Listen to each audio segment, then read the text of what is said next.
हरे कृष्णा। जय श्रील प्रभुपाद। जय गुरु महाराज जी।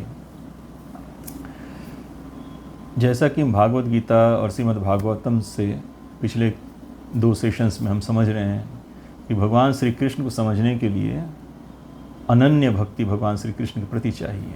भगवान भागवत गीता में कई बार बोले हैं, जैसे 11वें अध्याय में भगवान बोल रहे हैं कि भक्त्या तु अनन्या शक्य अहम एवं विधो अर्जुन ज्ञातुम द्रष्टुम च तत्वेन प्रवेष्टुम च परंतप। कि हे अर्जुन, मुझे केवल और केवल अनन्य भक्ति से ही तत्वतः जाना जा सकता है और मेरे गुह्यतम रहस्यों में प्रवेश पाया जा सकता है। तो अनन्य भक्ति के बिना भगवान श्री कृष्ण को तत्वतः समझना असंभव है।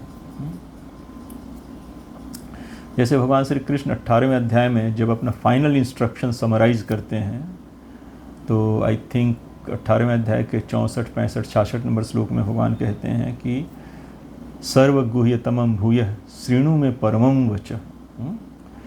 हे अर्जुन, तुम मेरा परम वचन दोबारा सुनो। क्योंकि ये बात भगवान ने 9वें अध्याय के 34 नंबर में श्लोक में कहा था, तो उसी को कह रहे हैं कि दोबारा सुनो।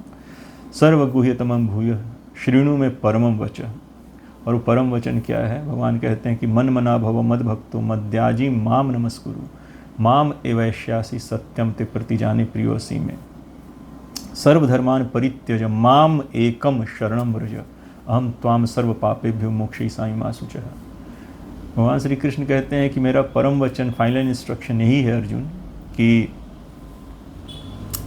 मुझ में अपना मन लगाओ, मेरे मन के अनुसार तुम चलो, मुझ में मन लगाकर मेरा भजन भक्ति करो, मेरे विशुद्ध वैष्णव भक्त के आश्रय में रह के, और मुझे मेरी ही पूजा अर्चना करो और मुझे ही प्रणाम करो।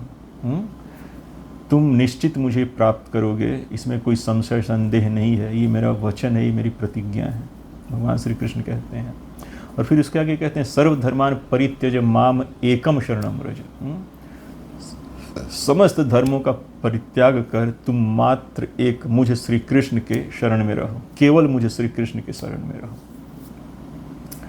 और जैसा कि श्रीमद् भागवतम में कहा गया है कि सवय पुंसाम परो धर्मो अतो भक्ति रजो अधोक्षजे अहेतुक अप्रतिहता यह आत्मा सुप्रसिद्धति। परो धर्म क्या है, परम धर्म क्या है? अधोक्षज भगवान श्री कृष्ण की भक्ति। तो वही भगवान श्री कृष्ण यहाँ कह रहे हैं कि सर्वधर्मान परित्यज माम एकम शरणम व्रज।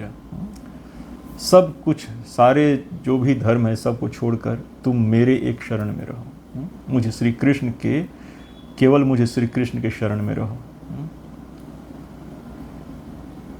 किसी भी पिता का बालक जब मिसगाइडेड हो जाता है बहुत सारी बातों से, तो पिता फिर उसका इंचार्ज लेकर बोलता है कि नहीं, तुमको कुछ नहीं करना है, तुम एकमात्र मेरी बात सुनो, समझो और वैसे करो तुम। तो हम लोग सब क्या है, भूले भटके हुए हैं। और हमारे परम पिता कौन है? भगवान श्री कृष्ण है। पिता हमस्य जगतो माता धाता पितामह। मैं समस्त जगत का पिता, माता, पालन पोषण करने वाला, धारण करने वाला, और पितामह मैं ही हूँ, मैं श्री कृष्ण ही हूँ। तो इसलिए भगवान श्री कृष्ण हम सबको ये अर्जुन के माध्यम से इंस्ट्रक्शन देते हैं कि सर्वधर्मान परित्यज माम एकम शरणम व्रज। मेरे एक शरण में रहो और मेरी बात मानो, भगवान श्री कृष्ण कहते हैं। तब इसको लेकर कितने अपने आप को साधु महात्मा कहने वाले लोग इसका अनर्थ भी निकालते हैं। वो कहते हैं कि हाँ, क्योंकि भगवान श्री कृष्ण अर्जुन को युद्ध के अपने कर्तव्य से, किंग कर्तव्य विमूढ़ हो गए थे अर्जुन, तो इसलिए उनसे युद्ध करने के लिए, प्रेरित करने के लिए इस बात को उन्होंने कहा कि किसी और से नहीं बल्कि तुम मेरी बात को समझो। तो श्री कृष्ण के जगह में कोई भी रहता है तो यही बात कहता है कि तुम इधर उधर मत जाओ, सिर्फ मेरी एक बात सुनो। लेकिन अब देखिए कितना भ्रम है, कितना अज्ञान है एक तरह से ये, कि अब क्या कोई भी कह सकता है सर्वधर्मान परित्यज कृष्ण के जगह पे?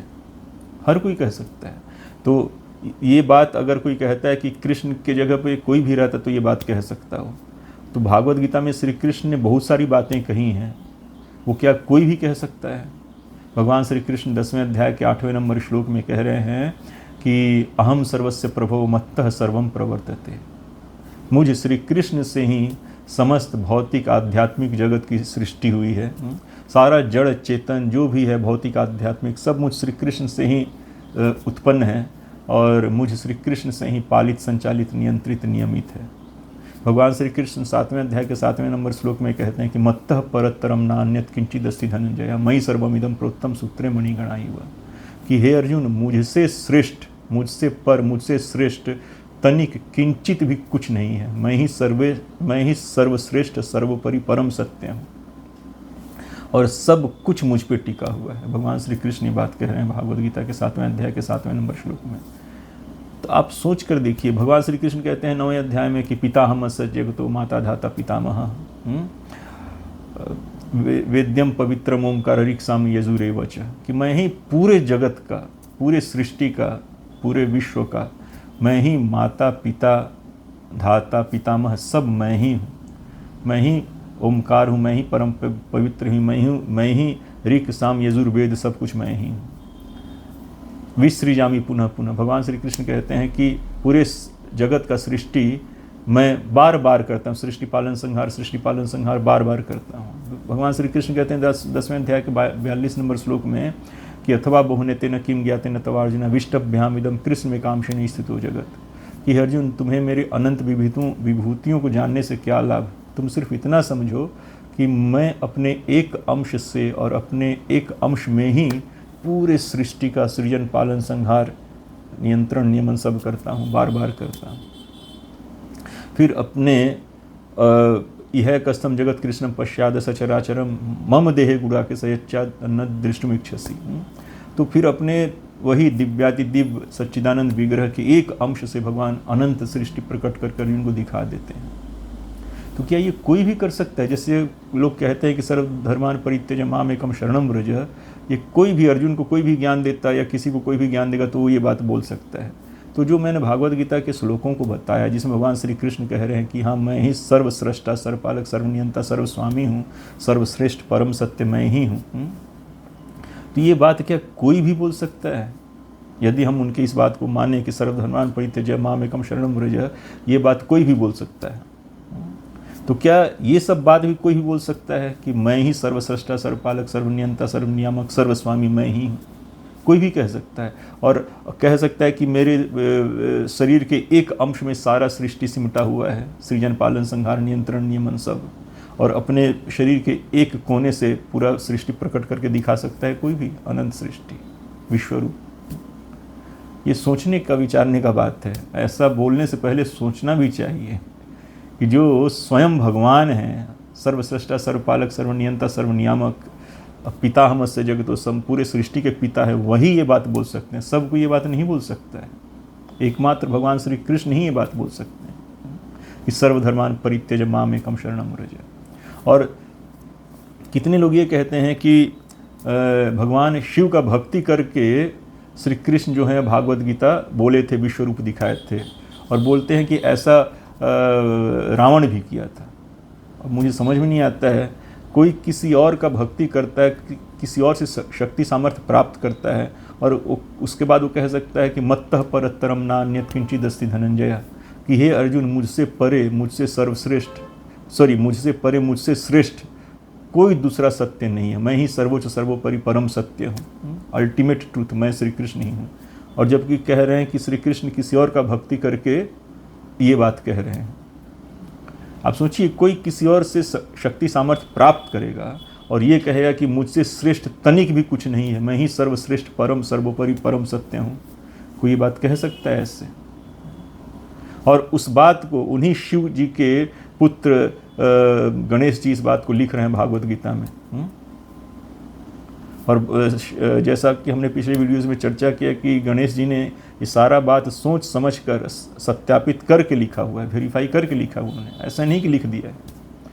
तो श्री कृष्ण अगर शिव जी का भक्ति करके भागवत गीता बोल रहे हैं, विश्वरूप दिखा रहे हैं और कह रहे हैं कि मुझसे ही समस्त आध्यात्मिक भौतिक जगत की सृष्टि सब कुछ मुझसे ही हुई है, सबका परम पिता मैं श्री कृष्ण हूँ और मुझसे श्रेष्ठ तनिक भी कुछ नहीं है, तो अगर ये बात श्री कृष्ण कह रहे हैं तो क्या वहाँ पे गणेश जी ऑब्जेक्ट नहीं करते कि नहीं ये बात सत्य नहीं है?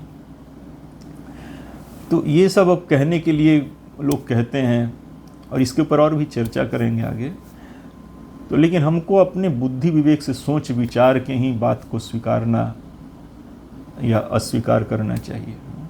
यदि इसलिए भगवान श्री कृष्ण कहते हैं ना बार बार भागवत गीता में कि मयि अर्पितो मन बुद्धि, मुझ में अपना मन बुद्धि निवेशित करो, तब तुम मुझे तत्वतः समझ पाओ। भगवान श्री कृष्ण में मन बुद्धि निवेशित करना और मन बुद्धि निवेशित करके भगवान श्री कृष्ण का भक्ति करना भक्ति का एक महत्वपूर्ण अंग है। इसलिए भगवान श्री कृष्ण भागवत गीता में कई बार बोले हैं मयि अर्पितो मन बुद्धि, मयि एवं बुद्धिया आधत्स्व मयि बुद्धिम निवेशया, मयि एवं मना आधत्स्व मयि बुद्धिम निवेशया। भगवान श्री कृष्ण कई बार भागवत गीता में ऐसे बोले हैं कि बिना मन बुद्धि लगाए, विवेक लगाए, चिंतन मनन के, विश्लेषण के कृष्ण भक्ति नहीं हो सकता है, अनन्य भक्ति नहीं हो सकता भगवान श्री कृष्ण का। इस बात को हमको समझना चाहिए। तो इस तरह का धारणा कि भागवत गीता कोई भी बोल सकता है, भागवत गीता में विश्व रूप कोई भी दिखा सकता है, कोई भी शिव जी का भक्ति करके भागवत गीता बोल सकता है, विश्व रूप दिखा सकता है, ये सब धारणा आप सोच समझ कर स्वीकार कीजिएगा, चिंतन मनन मंथन करके, कि ऐसा नहीं है कि कोई किसी और से शक्ति सामर्थ्य पा के कहे कि नहीं मैं ही सर्वे सर्वा हूँ, मैं ही सर्वोच्च परम सत्य हूँ, ऐसा कोई नहीं कह सकता है। और लोग उसको मानेंगे नहीं। जो जानते हैं जब कह रहे हैं कि ऐसा है तो कौन उसको मानेगा फिर इस बात को। तो भागवत गीता का महत्व ही क्या रह गया। भागवत गीता का महत्व ही इसलिए है, सर्वोपरि ग्रंथ भागवत गीता इसलिए है क्योंकि जो सर्वोच्च सर्वोपरि परम सत्ता है, जो स्वयं ही भगवान है, जो स्वयं ही सर्व कारण कारणम है, जो स्वयं ही सर्वोच्च सर्वोपरि पर ब्रह्म परमात्मा परमेश्वर है, उसने, और जो स्वयं सर्वज्ञ है, क्योंकि उसी का सब रचा हुआ है, इसलिए वो ही सब कुछ जानता है। भगवान श्री कृष्ण के ज्ञान से ही और भगवान श्री कृष्ण की शक्तियों से ही समस्त सृष्टि का निर्माण, संचालन, नियंत्रण, नियमन होता है। तो इसलिए भगवान श्री कृष्ण ही सब कुछ जानते हैं, और वही भगवान श्री कृष्ण अपने उसी हैसियत से ये भागवत गीता बोले हैं। श्री भगवान उवाच, श्री भगवान उवाच, भगवान श्री कृष्ण के लिए आता है ये सब। तो और इसीलिए क्योंकि सर्वोच्च सर्वोपरि परम सत्ता, सर्व कारण कारणम, सर्वस्रष्टा, सर्वपालक, सर्वनियंता, सर्वनियामक, सर्वज्ञ, सर्वस्वामी ने भागवत गीता बोला है, इसलिए भागवत गीता का महत्व है। और वो भगवान श्री कृष्ण है, भगवान श्री कृष्ण की वाणी है भागवत गीता, जो स्वयं सर्वज्ञ, सर्वपालक, सर्वनियंता, सर्वस्रष्टा, सर्वस्वामी है, सर्वज्ञ है। इसीलिए भागवत गीता का महत्व है। नहीं तो हम आप कुछ बात बोलें, उसका क्या महत्व रह जाएगा। हम कह सकते हैं क्या कि हम सर्वस्रष्टा, सर्वपालक, सर्वनियंता, सर्वनियामक हैं, मुझसे ही सारी सृष्टि उत्पन्न हुई, कह सकते हैं हम, आप कोई भी कह सकते हैं इस बात को, नहीं कह सकता है। तो इस तरह का जो भ्रम आजकल सोशल मीडिया के माध्यम से, खैर ये सब सोशल मीडिया के माध्यम से सामने आ जा रहा है, लेकिन ऐसा भ्रम तो लोग अपने मन में पाले बैठे ही रहते थे ना। तो समझना चाहिए, हमेशा किसी भी बात को स्वीकार करने के पहले उसको अपने मन बुद्धि से विचारना चाहिए। भगवान श्री कृष्ण हमारे हृदय में परमात्मा रूप से विराजते हैं, तो अगर हम सत्य को जानना चाहते हैं तत्वतः, तो वही परम सत्य हमारे हृदय में बैठे हुए श्री कृष्ण परमात्मा रूप से, वो हमको गाइड करते हैं। और जैसे भगवान क्या है कि व्यवहार में, लीला में कई बार बहुत सारे पर्सनालिटीज़ को भगवान पूज देते हैं, उनका स्तुति कर देते हैं। तो हमको समझना चाहिए कि भगवान श्री कृष्ण ने भागवत गीता में कहा है 4 अध्याय के आई थिंक 11 नंबर श्लोक में कि जे यथा माम प्रपद्यन्ते ताम तथैव भजामि हम, कि जो मुझे जैसे जिस भाव से मेरे शरण में आता है, जिस भाव से मेरा भजन करता है, मैं भी उसी भाव से, उसी तरह से मैं भी उसका भजन करता हूँ। भजामि हम, रेसिप्रोकेशन। तो भगवान की स्तुति उनके भक्त दिन रात करते रहते हैं। क्या कहा है, शेष महेश दिनेश गणेश सुरेश हूँ जाहि निरंतर ध्यान, जाहि अनादि अनंत अखंड अछेद अभेद सुवेद बतावे, नारद से सुख व्यास रटे पचिहारी तौ पूरी पुनि पार न पाए। तो शेष महेश दिनेश गणेश इत्यादि शुक व्यास नारद सब भगवान श्री कृष्ण दिन रात भजन करते रहते हैं, दिन रात उनका स्तुति करते रहते हैं, उनके दिव्याति दिव्य अनंत गुणों का गुणगान करते रहते, महिमा गान करते ही रहते हैं। तो भगवान उसी रेसिप्रोकेशन में उनका ही भजन करते हैं, उनका भी पूजा स्तुति कर देते हैं भगवान। लेकिन एट द सेम टाइम चौथे अध्याय का 14 नंबर श्लोक भी हमको समझना चाहिए कि न माम कर्माणि लिम्पन्ति न मे कर्म फले स्पृहा, यही है ना, न माम कर्माणि लिम्पन्ति न मे कर्म फले स्पृहा। भगवान श्री कृष्ण कहते हैं कि मुझे कोई भी कर्म बंधन नहीं है, मैं अनंत कर्म करता हूँ और मेरे जैसा कर्म कोई कर भी नहीं सकता। तो मेरे कर्मों का मुझ पर कोई बंधन नहीं है और मुझे ना ही अपने किसी कर्म फल का कोई इच्छा रहता है कि मैं ये कर्म करके ये फल मुझे प्राप्त हो। तो भगवान किसी भी व्यक्तित्व का पूजा कर देते हैं, स्तुति कर देते हैं, तो भगवान को उनसे कुछ चाहिए नहीं। एक्चुअली भगवान सिर्फ रेसिप्रोकेशन में कार्य करते हैं। अब सुदामा जी आए थे भगवान श्री कृष्ण के यहाँ द्वारकापुरी में, भगवान श्री कृष्ण ने उन्हें अपने सिंहासन पर बैठा कर उनका चरण धोया था, पूजा किया था उनका ना, सुदामा जी का। तो ये भगवान का रेसिप्रोकेशन है, ना कि सुदामा जी को पूछ दिए श्री कृष्ण, सुदामा जी सर्वेश्वर हो गए, सबसे बड़े भगवान वही हो गए। नहीं, ये भगवान रेसिप्रोकेट करते हैं, समझना चाहिए। जे जथा माम प्रपद्यन्ते ताम तथा भजामि, कि जो मेरे शरण में जिस तरह से, मैं भी रेसिप्रोकेशन में उसके साथ वैसा ही व्यवहार करता हूँ। तो ये भगवान को समझने, भगवान अहंकारी व्यक्ति नहीं है। जैसा कि हम पिछले वीडियोस में चर्चा किए हैं कि भगवान कहते तो हैं भागवत गीता में कि अहम सर्वस्य प्रभो मत्तः सर्वम प्रवर्तते, कि मुझसे ही समस्त आध्यात्मिक भौतिक सृष्टि सब कुछ मुझसे ही हुई है और मुझसे श्रेष्ठ मत्तः परतरम नान्यत किंचित अस्ति धन्य, मुझसे श्रेष्ठ तनिक भी किंचित भी कुछ नहीं है, मैं ही सर्वश्रेष्ठ सर्वोपरि परम सत्य हूँ। भगवान श्री कृष्ण बात तो कहते हैं, लेकिन साथ में भगवान ये भी कहते हैं कि हे अर्जुन, ये परम गुह्यतमम ज्ञान मैं तुम्हें इसलिए बता रहा हूँ कि तुम मेरे मित्र हो और तुम मुझसे ईर्ष्या नहीं करते। जैसे देखिए भगवान श्री कृष्ण ने कहा है 9वें अध्याय में, मैं जस्ट श्लोक पढ़ के आपको बताता हूँ। भगवान श्री कृष्ण 9वें अध्याय में क्या कहते हैं? 9वें अध्याय के प्रथम श्लोक में भगवान श्री कृष्ण कहते हैं कि इदम तू ते गुह्यतमम प्रवक्ष्यामि अनसूयवे ज्ञानम विज्ञानम सहितम यद ज्ञात्वा मोक्षसे अशुभात।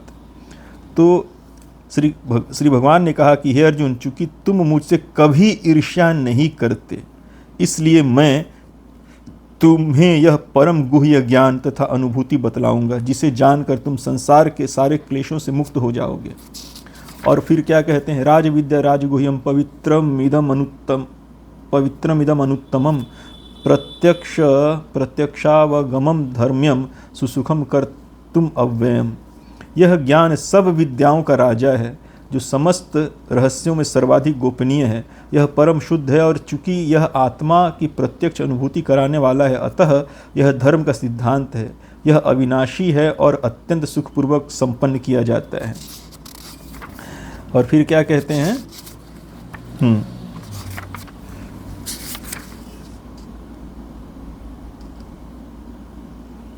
हाँ, तो इसमें भगवान का जो, और इसमें 7वें अध्याय के शुरुआत में भगवान ने कहा है, वो भी समझ लेना चाहिए जो भगवान कह रहे हैं। 7वें अध्याय के बिल्कुल शुरुआत में भगवान कहते हैं कि ये, हाँ, श्री भगवान उवाच मया सक्ता मनः पार्थ योगम युञ्जन मदाश्रय असंशयम समग्रम माम यथा ज्ञास्यसि तच्छृणु। श्री भगवान ने कहा कि हे पृथापुत्र, अब सुनो कि तुम किस तरह मेरी भावना से पूर्ण होकर और मन को मुझ में आसक्त करके योगाभ्यास करते हुए मुझे पूर्णतया संशय रहित जान सकते हो, ये भगवान कह रहे हैं। और इसी 7वें अध्याय के दूसरे नंबर श्लोक में कह रहे हैं कि ज्ञानम ते हम सविज्ञानम इदम वक्ष्यामि अशेषतः यद ज्ञात्वा नेह भूयो अन्यत ज्ञात्वा अव्ययम अवशिष्यते। अब मैं तुमसे पूर्ण रूप से व्यवहारिक तथा दिव्य ज्ञान कहूँगा, इसे जान लेने पर तुम्हें जानने के लिए और कुछ भी शेष नहीं रहेगा, और कुछ भी शेष नहीं रहेगा। तो भगवान पूर्णता से समस्त ज्ञान अर्जुन को दे रहे हैं। और फिर क्या कहा जो 9वें अध्याय में हमने पढ़ा हो कि इदम तु ते गुह्यतमम प्रवक्ष्यामि अनसूयवे ज्ञानम विज्ञानम सहितम यद ज्ञात्वा मोक्षसे अशुभात्।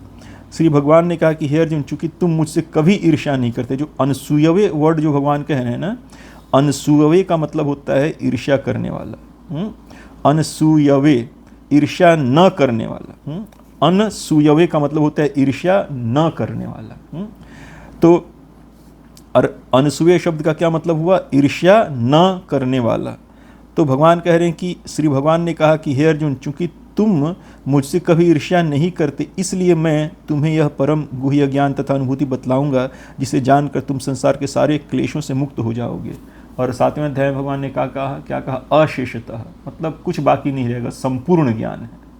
तो भगवान श्री कृष्ण अर्जुन को ये संपूर्ण ज्ञान किस लिए दे रहे हैं और किस भावना से दे रहे हैं? कि अर्जुन भगवान श्री कृष्ण से ईर्ष्या नहीं करते। इसलिए भगवान अपने बारे में, भगवान श्री कृष्ण ही सर्वेश्वरेश्वर हैं, परमेश्वर हैं, परात्पर ब्रह्म परमेश्वर भगवान श्री कृष्ण ही हैं।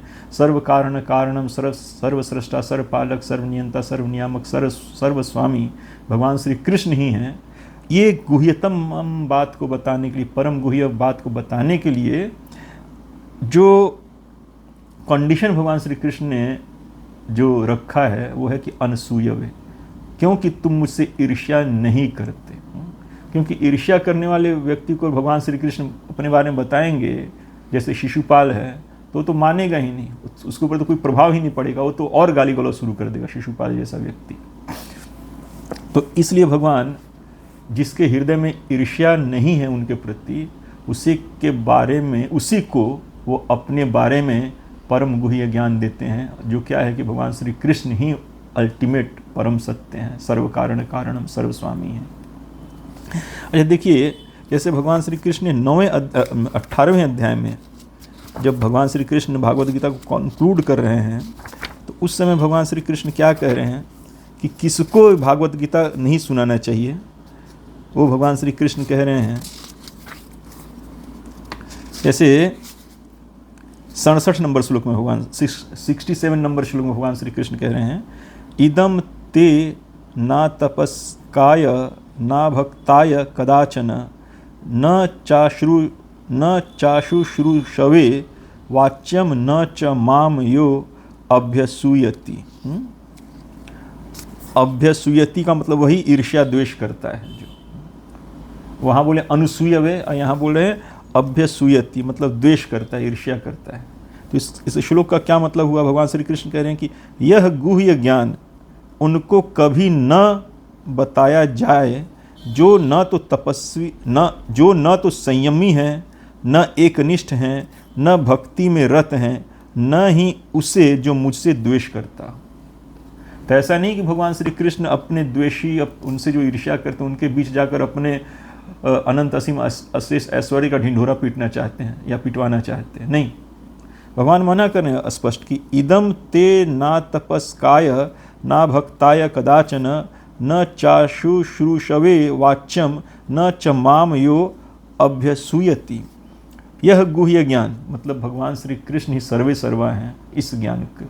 तो यह गुह्य ज्ञान उनको कभी भी न बताया जाए जो न तो संयमी हैं, न एकनिष्ठ हैं, न भक्ति में रत हैं, और न ही उसे जो मुझसे द्वेष ईर्ष्या करता हो। तो भगवान मना कर रहे हैं कि जो मुझसे ईर्ष्या द्वेष करते हैं, जिनकी मुझ में श्रद्धा नहीं है, उनको भागवत गीता मत बताइए। भगवान का इंस्ट्रक्शन है। तो ऐसा नहीं कि भगवान अपने अनंत असीम अशेष ऐश्वर्य का ढिंढोरा सबके बीच पिटवाना चाहते हैं, नहीं। अब भक्तों के बीच नहीं, जो भगवान श्री कृष्ण से ईर्ष्या द्वेष रखते हैं उनके बीच नहीं। तो किसके बीच कहना चाहिए? तो इसके लिए भगवान श्री कृष्ण कहते हैं, य इदम परमम गुह्यम मद भक्तेषु अभिधास्यति भक्तिमयी पराम कृत्वा माम एवेष्याति संशयः।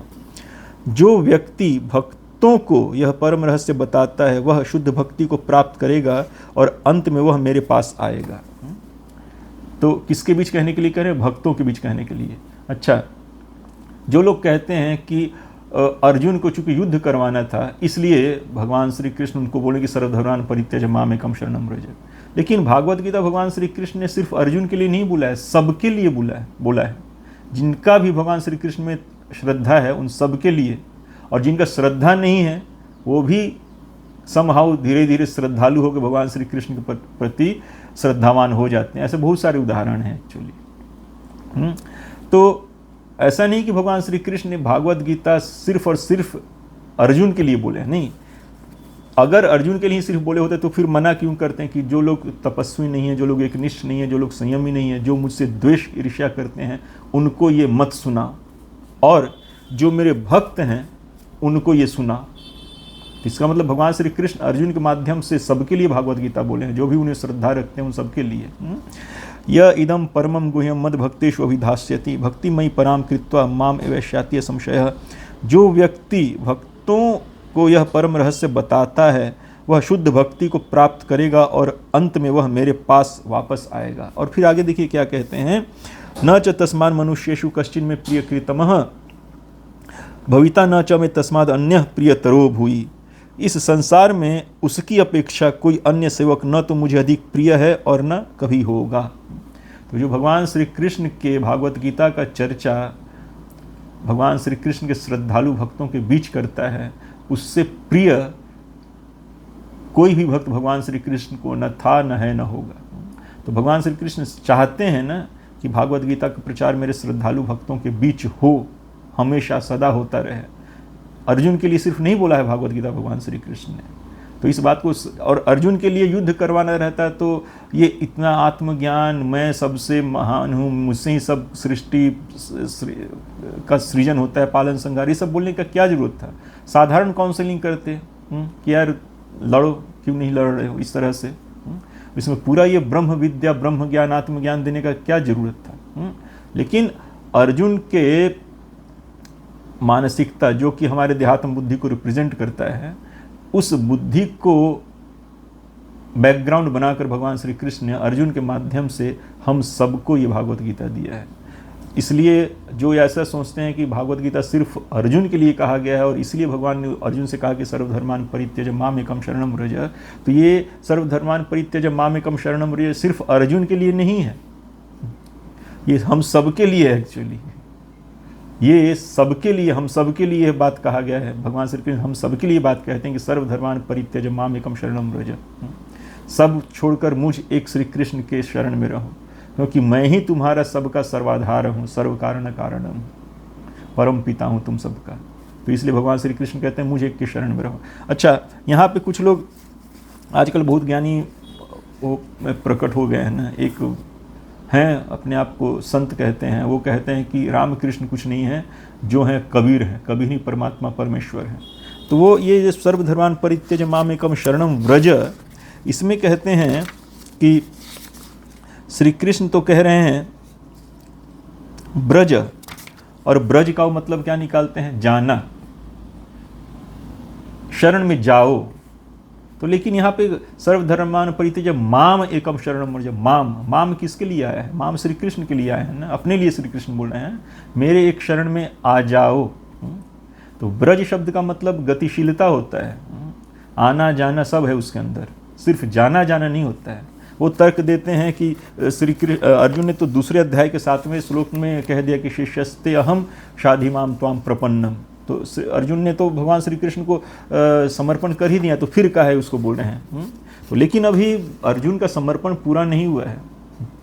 अभी अर्जुन को भी अगर हम लें तो अर्जुन युद्ध के लिए पूरी तरह से राजी नहीं हुए हैं अभी, मतलब एक्सप्रेस नहीं किया। तो भगवान ने उनसे पूछा, तब उन्होंने कहा कि करिष्ये वचनम त्वम, करिष्ये वचनम त्वम, ऐसा अर्जुन ने कहा है। क्या श्लोक है वाला,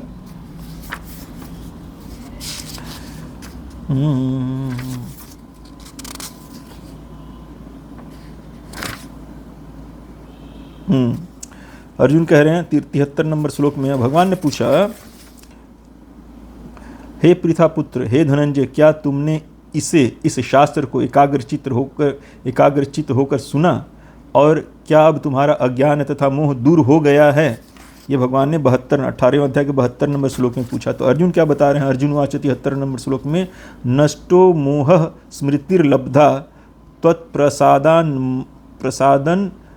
मयाच्युत स्थितो अस्मि गतः संदेह करिष्ये वचनम तव। कि अर्जुन ने कहा कि हे कृष्ण, हे अच्युत, अब मेरा मोह दूर हो गया है। आपके अनुग्रह से मुझे मेरी स्मरण शक्ति वापस मिल गई है। अब मैं संशय रहित तथा दृढ़ हूँ और आपके आदेशानुसार कर्म करने के लिए उद्यत हूँ। तो एक तो कि ये अर्जुन ने कहा कि मुझे मेरी स्मरण शक्ति वापस मिल गई है, इसका मतलब भगवान ने अर्जुन को टेम्पररी मोह में डाल दिया था, विस्मृति में डाल दिया था, उनको देहात्म बुद्धि में डालकर। जो वास्तविक बुद्धि है, जो वास्तविक ज्ञान विज्ञान है, उसका विस्मृति करवा के अर्जुन को थोड़ी देर के लिए देहात्म बुद्धि में डाल दिया था, ताकि उनके माध्यम से हम सबको भागवत गीता भगवान श्री कृष्ण दे पाए। तो यही अर्जुन कह रहे हैं कि आपके अनुग्रह से मुझे मेरी स्मरण शक्ति वापस मिल गई है। तो भगवान श्री कृष्ण जो कहा वो सब उनको पहले से ही ज्ञात था, क्योंकि भगवान श्री कृष्ण के नित्य संगी हैं, पार्षद हैं अर्जुन। तो हे कृष्ण, हे अच्युत, अब मेरा मोह दूर हो गया है। मोह दूर हो गया क्यों? क्योंकि मेरी ये स्मरण शक्ति आपकी कृपा से मुझे वापस मिल गई, इसलिए मेरा मोह दूर हो गया। मेरी जो स्मरण शक्ति है, मेरी जो स्वरूपगत स्थिति है, मैं उससे विस्मृत कर चुका था, लेकिन आपकी कृपा से मुझे अपने स्वरूपगत स्थिति का बोध दोबारा हो गया है, और स्मरण हो गया है मुझे अपने स्वरूपगत स्थिति का कि ममई वांश जीवलोक जीव भूत सन, मैं आपका शाश्वत नित्य अंश हूँ, आपका नित्य शरणागत दास हूँ मैं, ये स्मरण मुझे हो गया है। तो अब कह रहे हैं, अब मैं संशय रहित तथा दृढ़ हूँ और आपके आदेशानुसार कर्म करने के लिए उद्यत हूँ। अब मैं आपके आदेश के अनुसार जो आप कह रहे हैं मैं वही करूँगा। तो अब जाके यहाँ पे शरणागति अर्जुन का पूर्ण हुआ है। अर्जुन ने स्वीकार कर लिया कि हाँ, मैं आपके आदेशानुसार कार्य करूँगा और युद्ध लड़ूंगा, और उन्होंने युद्ध लड़ा, तब जाके शरणागति पूरा हुआ है। शरणागति अभी यहाँ पे पूरा नहीं हुआ है। जो यहाँ पे कहा कि शिष्यस्ते हम शाधिमाम त्वाम प्रपन्नम, शिष्य के रूप में मुझे स्वीकार कीजिए, मैं आपका शिष्य हूँ, आपको सरेंडर करता हूँ मैं।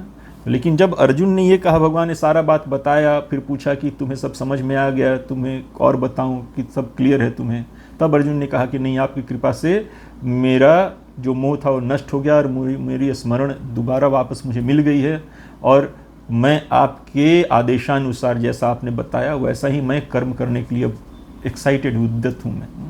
तब जाके शरणागति पूरा हुआ है। इसलिए इसके पहले भगवान ने कहा है कि सर्वधर्मान् परित्यज माम एकम शरणम व्रज, क्योंकि अभी तक अर्जुन का शरणागति पूरा नहीं हुआ था। तो भगवान माम कह रहे हैं ना कि माम एकम शरणम व्रज। तो अगर उनको लग रहा है कि श्री कृष्ण जाने के लिए कह रहे हैं, तो किसके पास जाने के लिए कह रहे हैं? माम। अब वहाँ पे माम पे वो संदेह लगाएंगे कि माम तो कोई निराकार निर्विशेष ब्रह्म है, श्री कृष्ण नहीं है। तो उसके ऊपर भी हम अभी चर्चा करेंगे कि माम श्री कृष्ण ही है, उसके ऊपर भी अभी हम चर्चा करेंगे। वो लोग ऐसा कहते हैं ना कि भागवत गीता किसी और ने बोला है, श्री कृष्ण ने नहीं बोला है, भागवत गीता किसी और ने बोला है। तो उसके ऊपर भी हम अभी चर्चा करेंगे। तो इन सब बातों से हमें क्लियर होता है कि भगवान श्री कृष्ण ने भागवत गीता सिर्फ श्री अर्जुन के लिए नहीं बोला था, वो सब भी अपने श्रद्धालु भक्तों के लिए बोला है, और जो अश्रद्धालु हैं वो भी धीरे धीरे भगवान श्री कृष्ण के प्रति श्रद्धालु हो जाएं इस भौतिक जगत में। बहुनाम जन्मनाम अंत्य ज्ञानवान माम अप्रपद्यते वासुदेवः सर्वमिति स महात्मा सुदुर्लभ। तो धीरे धीरे बहुतेरे जन्मों के बाद जीव को इस बात का ज्ञान हो जाता है कि वासुदेव श्री कृष्ण ही वास्तव में सब कुछ हैं, सर्वे सर्वा हैं, सर्वव्यापी हैं, सब कुछ उन्हीं का किया हुआ है, वही सर्वाधार सर्वास्तित्व सबके अस्तित्व के सर्वाधार है। तो जीव तो समझ जाता है, लेकिन प्रचार करते रहना चाहिए भागवत वाणी का। तो इसलिए भगवान श्री कृष्ण प्रचार करने के लिए भागवत गीता के प्रचार को भगवान श्री कृष्ण अपनी सबसे बड़ी सेवा बता रहे हैं। कह रहे हैं कि न च तस्मान मनुष्येषु कश्चिन में प्रिय कृतमः भविता न च में तस्मान अन्य प्रिय तरो भूई, कि उसके जैसा प्रिय सेवक न मुझे कोई था, न है, न होगा, जो भागवत गीता का मेरे श्रद्धालु भक्तों के बीच प्रचार करता है। तो प्रचार होने से जो जिनके भीतर श्रद्धा नहीं है, उनके भीतर भी धीरे धीरे श्रद्धा आ जाएगी, श्रद्धालु भक्तों को देखते देखते। तो इस तरह से हमको समझना चाहिए कि भागवत गीता सिर्फ अर्जुन के लिए नहीं बोला गया है, और सर्वधर्मान् परित्यज्य सिर्फ अर्जुन के लिए नहीं है, सबके लिए है वो। भगवान श्री कृष्ण इस बात का प्रचार करने के लिए प्रेरित कर रहे हैं हम लोगों को, कह रहे हैं कि उससे ज़्यादा, उससे प्रिय सेवक न मुझे कोई था, न है, न होगा। तो इन सब बातों को हम समझना चाहिए, सोच विचार करना चाहिए। अच्छा, जैसा भी मैंने कहा कि भगवान ने कहा कि सर्वधर्मान् परित्यज्य माम एकम शरणम व्रज, तो माम शब्द भगवान श्री कृष्ण के लिए ही है। देखिए 12वें अध्याय के पहले और दूसरे श्लोक में जाइए आप। 12वें अध्याय के प्रथम श्लोक में अर्जुन क्या पूछते हैं?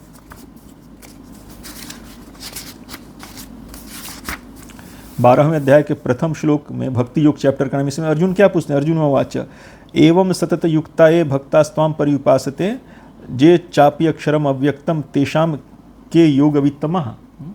भगवान श्री कृष्ण ने 11वें अध्याय के अंतिम श्लोक में बोला था 55वें श्लोक में कि मत कर्म करनी मत परमो मद भक्त संग वर्जित निर्वैरः सर्वभूतेषु यः स मामेति पांडवा।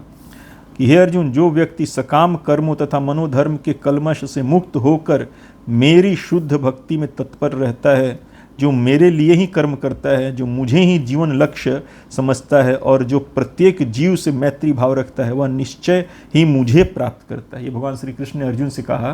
तो फिर इसी के आगे अर्जुन पूछते हैं कि एवं सतत युक्ताय भक्तास्त्वाम पर्युपासते ये चापि अक्षरम अव्यक्तम तेषाम के योग वित्तमः। अर्जुन ने पूछा, जो आपकी सेवा में सदैव तत्पर रहते हैं या जो अव्यक्त निर्विशेष ब्रह्म की पूजा करते हैं, इन दोनों में से किसे अधिक पूर्ण सिद्ध माना जाए? तो अर्जुन क्या, भगवान श्री कृष्ण क्या कहते हैं? मयि आवेश्य, श्री भगवान उवाच मयि आवेश्य मनोजे माम नित्य युक्त उपासते श्रद्धया पर्युपेतास्ते में युक्त तमामतः। श्री भगवान ने कहा, यानी श्री कृष्ण ने कहा कि जो लोग अपने मन को मेरे साकार रूप में एकाग्र करते हैं और अत्यंत श्रद्धापूर्वक मेरी पूजा करने में सदैव लगे रहते हैं, वे मेरे द्वारा परम सिद्ध माने जाते हैं। तो यहाँ अर्जुन का प्रश्न जो था बिल्कुल स्पष्ट है कि जो आप श्री कृष्ण की सेवा में सदैव तत्पर रहते हैं या जो अव्यक्त निर्विशेष ब्रह्म की पूजा करते हैं, इन दोनों में किसे अधिक पूर्ण सिद्ध माना जाए? तो अर्जुन ने दो प्रश्न पूछा है, बिल्कुल ब्लैक एंड व्हाइट में, दो ऑब्जेक्ट रखा है, एक निराकार निर्विशेष ब्रह्म और दूसरा श्री कृष्ण आप। तो आपको पूछने वाले या निराकार निर्विशेष ब्रह्म को पूछने वाले में श्रेष्ठ कौन है? तो भगवान श्री कृष्ण भी पूरा ब्लैक एंड व्हाइट में ही आंसर दे रहे हैं कि मयि आवेश्य मनोजे माम नित्य युक्त उपासते श्रद्धया पर्युपेतास्ते में युक्त तमामतः। श्री भगवान ने कहा कि जो लोग अपने मन को मेरे साकार, जैसे मैं तुम्हारे समक्ष खड़ा हूँ अर्जुन, तो जो लोग अपने मन को मेरे साकार रूप में एकाग्र करते हैं और अत्यंत श्रद्धापूर्वक मेरी पूजा करने में सदैव लगे रहते हैं, वे मेरे द्वारा परम सिद्ध माने जाते हैं। भगवान श्री कृष्ण ने स्पष्ट कहा। और फिर आगे भगवान श्री कृष्ण कहते हैं कि भवामी न चिरात पार्थ मयावेशित चेतसम, कि जो अपने सारे कार्यों को मुझ में अर्पित करके तथा अविचलित भाव से मेरी भक्ति करते हुए मेरी पूजा करते हैं और अपने चित्तों को मुझ पर स्थिर करके निरंतर मेरा ध्यान करते हैं, उनके लिए हे पार्थ मैं जन्म मृत्यु के सागर से शीघ्र उद्धार करने वाला होता हूँ। किनके लिए? जो लोग अपने मन को मेरे साकार रूप में एकाग्र करते हैं और अत्यंत श्रद्धापूर्वक मेरी पूजा करने में सदैव लगे रहते हैं, वे परम सिद्ध माने जाते हैं और उनका मैं शीघ्र उद्धार करता हूँ। तो भगवान ने तो स्पष्ट कर दिया ना कि निराकार निर्विशेष ब्रह्म में और भगवान श्री कृष्ण के साकार सगुण सविशेष रूप की उपासना में, भगवान श्री कृष्ण के साकार सगुण सविशेष रूप की उपासना ही सर्वोत्तम है और ये क्या है, परम सिद्ध माने जाते हैं वैसे लोग जो भगवान श्री कृष्ण के साकार सगुण सविशेष रूप की उपासना में लगे रहते हैं। तो वहाँ पे जो सर्वधर्मान् परित्यज्य माम एकम शरणम व्रज, जो माम शब्द आया है वो तो क्लियर हो गया ना यहाँ से कि वो किसी निराकार निर्विशेष ब्रह्म के लिए नहीं है, वो भगवान श्री कृष्ण स्वयं के लिए कह रहे हैं। और जो लोग, इस श्लोक से ये भी साबित होता है कि जो कहते हैं कि भागवत गीता तो किसी निराकार निर्विशेष ब्रह्म ने बोला है, श्री कृष्ण ने नहीं बोला है, तो उनके लिए भी ये आंसर है कि भगवान ने निराकार निर्विशेष ब्रह्म के लिए जो मयि आवेश्य शब्द है नहीं यूज़ किया। उन्होंने, अर्जुन का प्रश्न तो बिल्कुल स्पष्ट है कि निराकार निर्विशेष ब्रह्म की उपासना और आप साकार श्री कृष्ण के उपासना में किसकी उपासना सर्वश्रेष्ठ है? तो भगवान श्री कृष्ण ने स्पष्ट कह दिया मयि आवेश्य मनोजे माम, कि मेरे साकार सगुण सविशेष रूप की उपासना करने वाले ही परम सिद्ध व्यक्ति हैं, निराकार निर्विशेष ब्रह्म की उपासना करने वाले नहीं। और निराकार निर्विशेष ब्रह्म भी भगवान श्री कृष्ण कहते हैं कि ब्रह्मणो ही प्रतिष्ठा हम, 14 अध्याय के 27वें नंबर श्लोक में, कि निराकार निर्विशेष ब्रह्म का आधार, ओरिजिन, स्रोत, सोर्स मैं श्री कृष्ण हूँ। मुझ श्री कृष्ण की ही अंग कांति जो है वो निराकार निर्विशेष ब्रह्म है। जैसे सूर्य की रोशनी होती है वैसे ही भगवान श्री कृष्ण का जो अंग कांति है वही निराकार निर्विशेष ब्रह्म है। और भगवान शिव भी पद्म पुराण के पाताल खंड में कहते हैं, यन्न खेन्दु रुचिर ब्रह्म ध्येयम ब्रह्मा देवी सुरे गुणत्रयम अतीतम तम वंदे वृंदावनेश्वरम। कि जिनके नख कांति की, भगवान श्री कृष्ण के नख होते हैं ना, ऐसे ये नख कांति, पैर में भगवान श्री कृष्ण के चरण कमल में भी नख हैं, तो भगवान श्री कृष्ण के नख कांति रूपी ब्रह्म की उपासना देवता लोग करते हैं। उन्हीं वृंदावनेश्वर श्री कृष्ण गुणातीत, तीनों गुणों से अतीत श्री कृष्ण की वंदना मैं करता हूँ। शिव जी इस बात को कहते हैं कि यन्न खेन्दु रुचिर ब्रह्म ध्येयम ब्रह्मादि भी सुरह गुणत्रयम अतीतम तम वंदे वृंदावनेश्वरम। जिन भगवान वृंदावनेश्वर भगवान श्री कृष्ण के नख कांति, नख के चमक रूपी ब्रह्म, निराकार निर्विशेष ब्रह्म की उपासना देवता लोग करते हैं, उन्हीं गुणातीत, तीनों गुणों से अतीत वृंदावनेश्वर भगवान श्री कृष्ण की मैं वंदना करता हूँ। तो भगवान शिव भी कह रहे हैं कि भगवान श्री कृष्ण का जो नख कांति है, नख का जो चमक है, वही निराकार निर्विशेष ब्रह्म है। तो भगवान श्री कृष्ण भी कह रहे हैं और भगवान शिव भी इस बात को रिपीट कर रहे हैं कि निराकार निर्विशेष ब्रह्म का आधार, स्रोत, ओरिजिन मैं श्री कृष्ण हूँ। तो 12.2 से भागवत गीता की मयि आवेश मनोजिमाम, इससे ये भी साबित हो गया कि भागवत गीता भगवान श्री कृष्ण के अंदर बैठा कोई निराकार निर्विशेष ब्रह्म परमात्मा नहीं बोल रहा है, भगवान श्री कृष्ण स्वयं ही बोल रहे हैं, जैसे वो अर्जुन के समक्ष खड़े हैं। ये इसके ऊपर हमने पिछले वीडियोज़ में भी चर्चा किया था, इस बार भी दोबारा उसको मैं कह रहा हूँ। तो इन सब बारीकियों को हमको अच्छी तरह समझना चाहिए, तब हमारे हृदय का सब संशय संदेह दूर होगा। और जो अंधकार फैलाया जाता है विभिन्न तरह के कमेंट्स देकर, उस अंधकार को भी हम काउंटर कर पाएंगे इस तरह से। तो देखिए इस भौतिक जगत में कोई भी, सब लोग कभी भी किसी एक मुद्दे पर एक मत नहीं हो सकते हैं। जो बातें स्पष्ट दृष्टि से हमें दिखती हैं, जो बातें हमें स्पष्ट दृष्टि से दिखती हैं, जो समाज में होता है, चाहे कोई भी ऑब्जेक्ट हो या कोई घटना हो, कुछ भी हो, उस पर ही लोगों का जो मत होता है भिन्न भिन्न होता है। किसी एक वस्तु, जैसे मान लीजिए जैसे इस चश्मे को दिखाकर मैं कहूँ किसी से कि आप इसके बारे में बताइए, 10-20 लोग बैठे हों, तो सब कुछ बोलेंगे तो उनमें कुछ समानता होगा, कुछ असमानता होगा। कुछ बातें कॉमन होंगी, कुछ बातें अलग अलग होंगी, कुछ रियलाइजेशन अलग होगा, कुछ मत भिन्न अलग होगा, मत जो है भिन्न भिन्न होगा। तो भगवान तो परम गुह्य रहस्य हैं, जैसा भगवान श्री कृष्ण ने स्वयं ही कहा, गुह्यतमम। भगवान श्री कृष्ण स्वयं ही परम गुह्य रहस्य हैं, तो उनको तो कोई देख भी नहीं सकता है, जान भी नहीं सकता है तत्वतः बिना अनन्य भक्ति के। तो उस परम सत्य के बारे में अलग अलग ओपिनियन होना कोई मतलब बहुत मुश्किल बात नहीं है कि लोग क्यों अलग अलग सोचते हैं, क्यों अलग अलग ओपिनियन रखते हैं। इसी जगत में रहते हुए कुछ लोग नास्तिक हैं तो कुछ लोग आस्तिक हैं, कुछ लोग आस्तिक हैं तो आस्तिकों में कोई निराकार निर्विशेष ब्रह्म का उपासना करता है, तो कोई विभिन्न देवी देवताओं का उपासना करता है। भगवान श्री कृष्ण के सभी उपासक नहीं हैं, जबकि भागवत गीता से प्रमाणित है, श्रीमद् भागवतम से प्रमाणित है कि भगवान श्री कृष्ण ही वास्तव में सर्वोच्च सर्वोपरि परम सत्ता है। सब लोग भगवान श्री कृष्ण को नहीं पकड़ सकते। भगवान श्री कृष्ण को, जैसा कि भगवान श्री कृष्ण ने खुद ही बताया है कि अनसूयवे, जिनके हृदय में मेरे प्रति ईर्ष्या नहीं है, मुझे श्री कृष्ण के प्रति तनिक भी ईर्ष्या नहीं है, वो समझ सकते हैं मुझे भगवान से, और अनन्य भक्ति करके समझ सकते हैं। श्रीमद् भागवत के शुरुआत में लिखा हुआ है कि निर्मत्सराणाम सताम, कि जिनका हृदय बिल्कुल विशुद्ध है, कुछ है ही नहीं जिनके हृदय में मल माया कुछ नहीं है, काम क्रोध मात्सर्य ईर्ष्या कुछ नहीं है जिनके हृदय में, लोभ कुछ नहीं है जिनके हृदय में, बिल्कुल हृदय विशुद्ध है, वैसे भक्त भगवान श्री कृष्ण को तत्वतः समझ सकते हैं। और भगवान शिव ने भी अपनी स्तुति में भगवान श्री कृष्ण के प्रति कहा है भागवतम में कि यम क्या कहे, यम पश्यन्ति अमलात्मानाम, अमल, यम पश्यन्ति अमलात्मान, हाँ, यम पश्यन्ति अमलात्मान।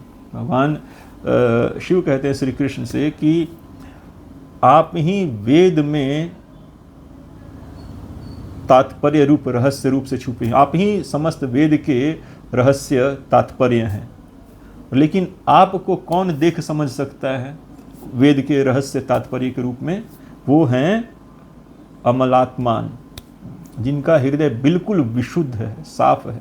वैसे लोग ही आपको देख समझ सकते हैं वेद के तात्पर्य के रूप में। वेदैश्च सर्वैर अहम एव वेद्यो। और त्वमेकम आद्यम पुरुषम अद्वितीयम, ऐसा भगवान शिव कहते हैं 63वें अध्याय में कि हे कृष्ण, आप ही वो एकमात्र अद्वितीय आदि पुरुष हैं। तो इस तरह से भगवान शिव, भगवान ब्रह्मा जी और भी जितने भी उच्च कोटि के देवी देवता, मुनि महर्षि हैं, वो सब भगवान श्री कृष्ण को जानते समझते हैं तत्वतः। परमहंस लोग, वो जो परमहंस चेतना के जो लोग हैं, वो भगवान श्री कृष्ण को तत्वतः समझते हैं, बाकी लोग नहीं समझ सकते हैं। इसलिए भगवान श्री कृष्ण ने अनेक ग्रंथ दिए हैं कि उनके चेतना के हिसाब वो जिस इष्ट को स्वीकार कर पाते हैं, उस इष्ट को सर्वोपरि सत्य के रूप में ग्लोरीफाई करते हुए उनको ग्रंथ भगवान श्री कृष्ण दिए हैं। और लेकिन जो विशुद्धतम चेतना के परमहंस लोग हैं, उनके लिए जो है ये ग्रंथ श्रीमद् भागवत गीता और श्रीमद् भागवतम है। किमुआ भागवता धर्मान प्रायण निरूपिता प्रिय परमहंसा नाम तवे वही अच्युत प्रिय। ये परमहंसों को प्रिय है भगवान श्री कृष्ण का गुणगान। इनका चेतना बिल्कुल विशुद्ध है, उनको भगवान श्री कृष्ण का गुणगान प्रिय है, वो उसी में रमते हैं, भगवान श्री कृष्ण के गुणगान में ही, महिमा में ही रमते हैं वो लोग, और किसी चीज़ में नहीं रमते। तो इस बात को हमको समझना चाहिए। कोई जरूरी नहीं कि सभी एक मत हो, सबका अलग अलग विचार हो सकता है, विरोधाभास हो सकता है। कोई सब कहते हैं कि आप गलत हैं तो कोई कहता है कि आप गलत हैं, सभी एक दूसरे को गलत कहते रहते हैं।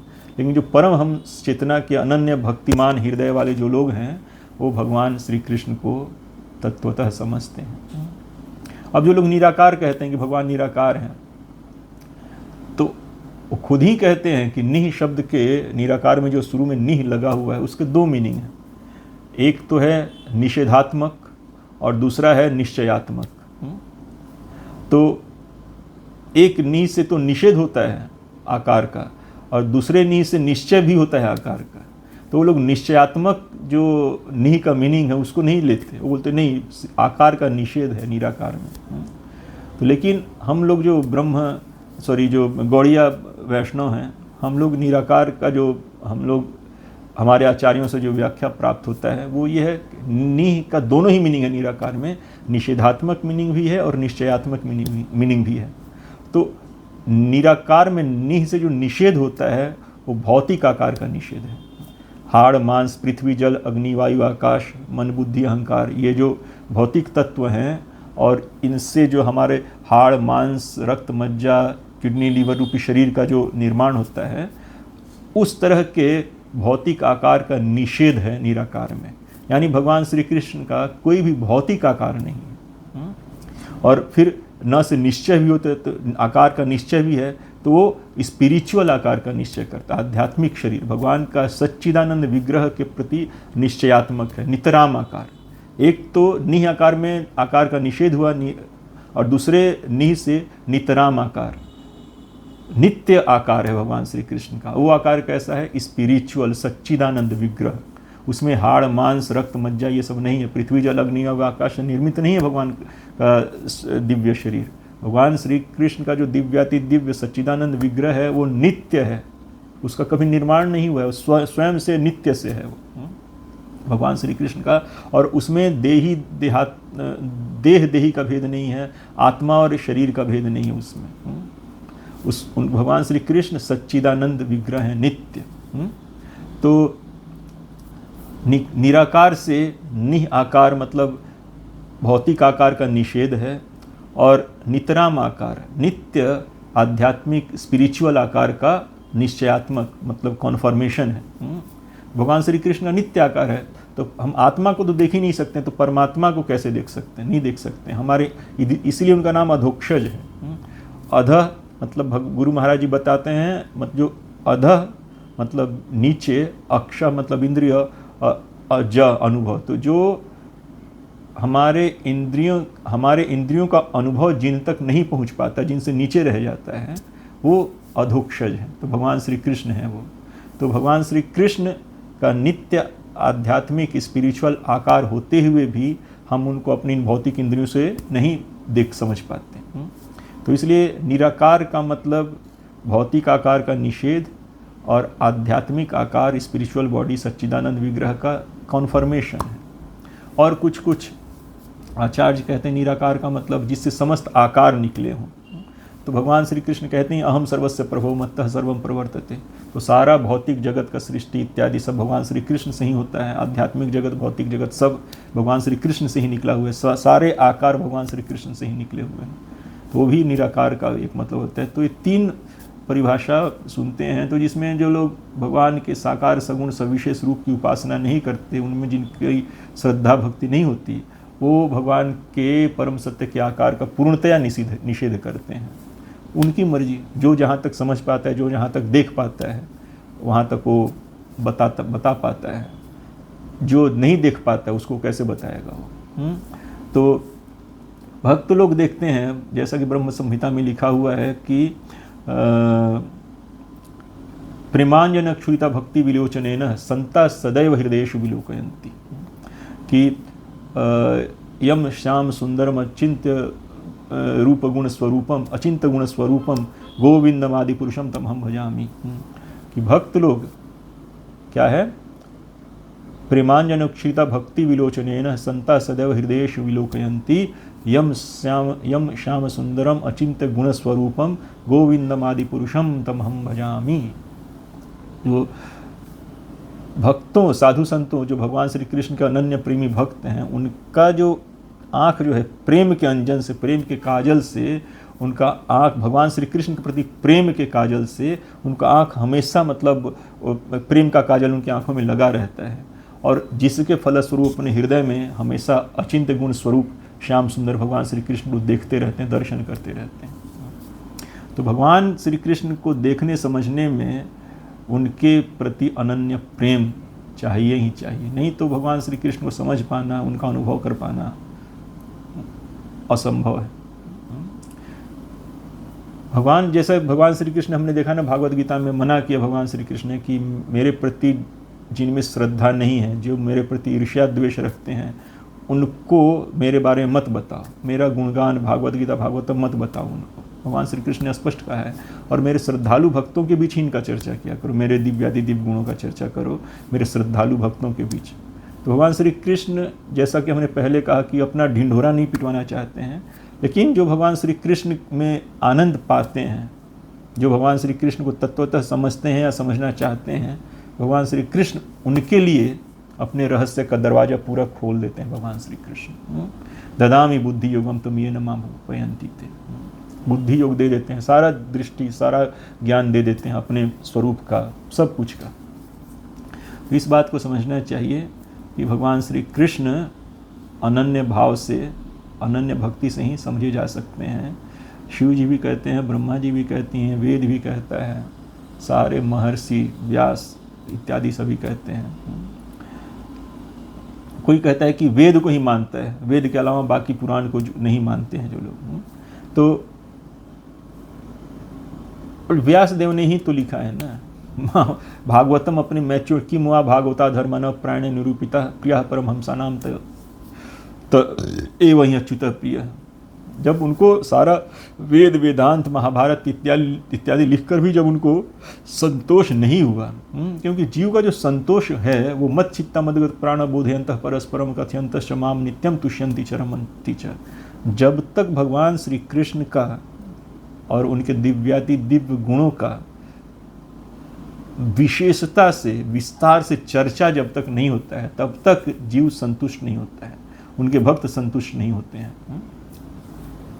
तो अभी तक व्यासदेव ने विशेषता से, अभी तक जो भी रचा था उन्होंने समाज का कुछ कल्याण करने के लिए लिखा था, लेकिन पूर्णता से उन्होंने अभी तक विशेषता से, विस्तार से भगवान श्री कृष्ण के दिव्यादि दिव्य गुणों का चर्चा नहीं किया था। उनके दिव्यादि दिव्य नाम रूप गुण लीला इत्यादि का चर्चा नहीं किया। जब उन्होंने स्वयं के अनुभव से और अपने गुरु नारद मुनि के आदेश के अनुसार जब उन्होंने उसका चर्चा किया, भगवान के नाम रूप गुण लीला आदि का श्रीमद् भागवतम के रूप में, तब जाकर उन्हें संतोष हुआ और सुख की प्राप्ति हुई। और उसी लिए कहते, उसके बाद वो कहते हैं कि निगम कल्प तरोर फलम गलितम फलम, जो कहते हैं कि निगम कल्प तरोर गलितम फलम,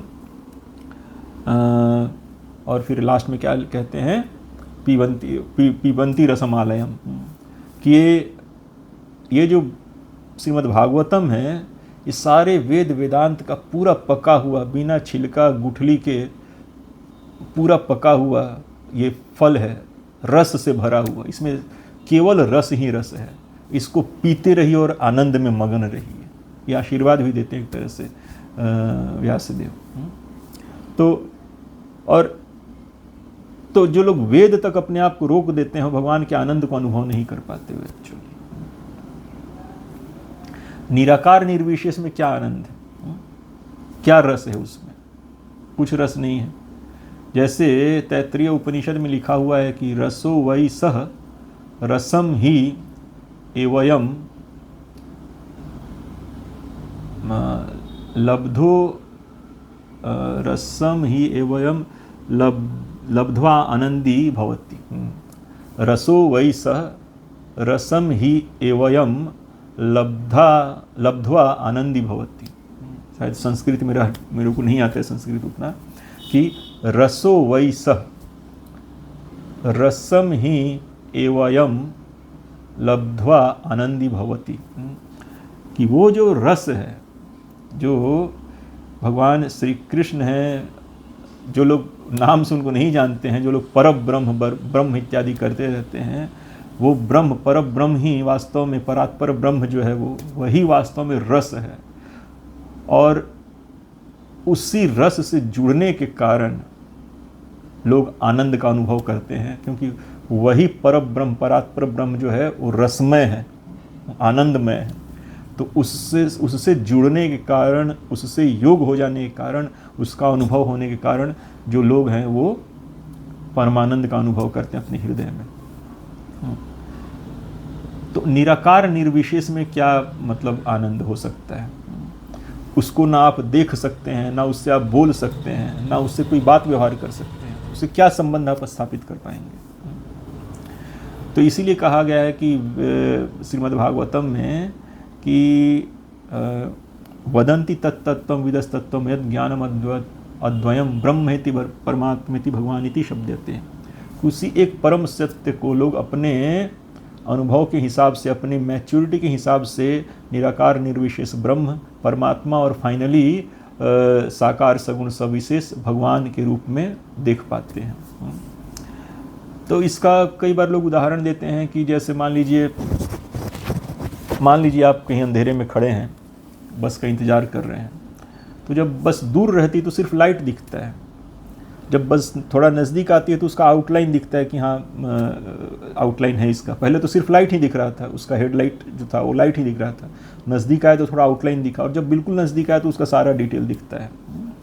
तो वैसे ही साधक लोग, जो साधकों का जो शुरुआती अनुभव होता है वो निराकार निर्विशेष ब्रह्म का होता है।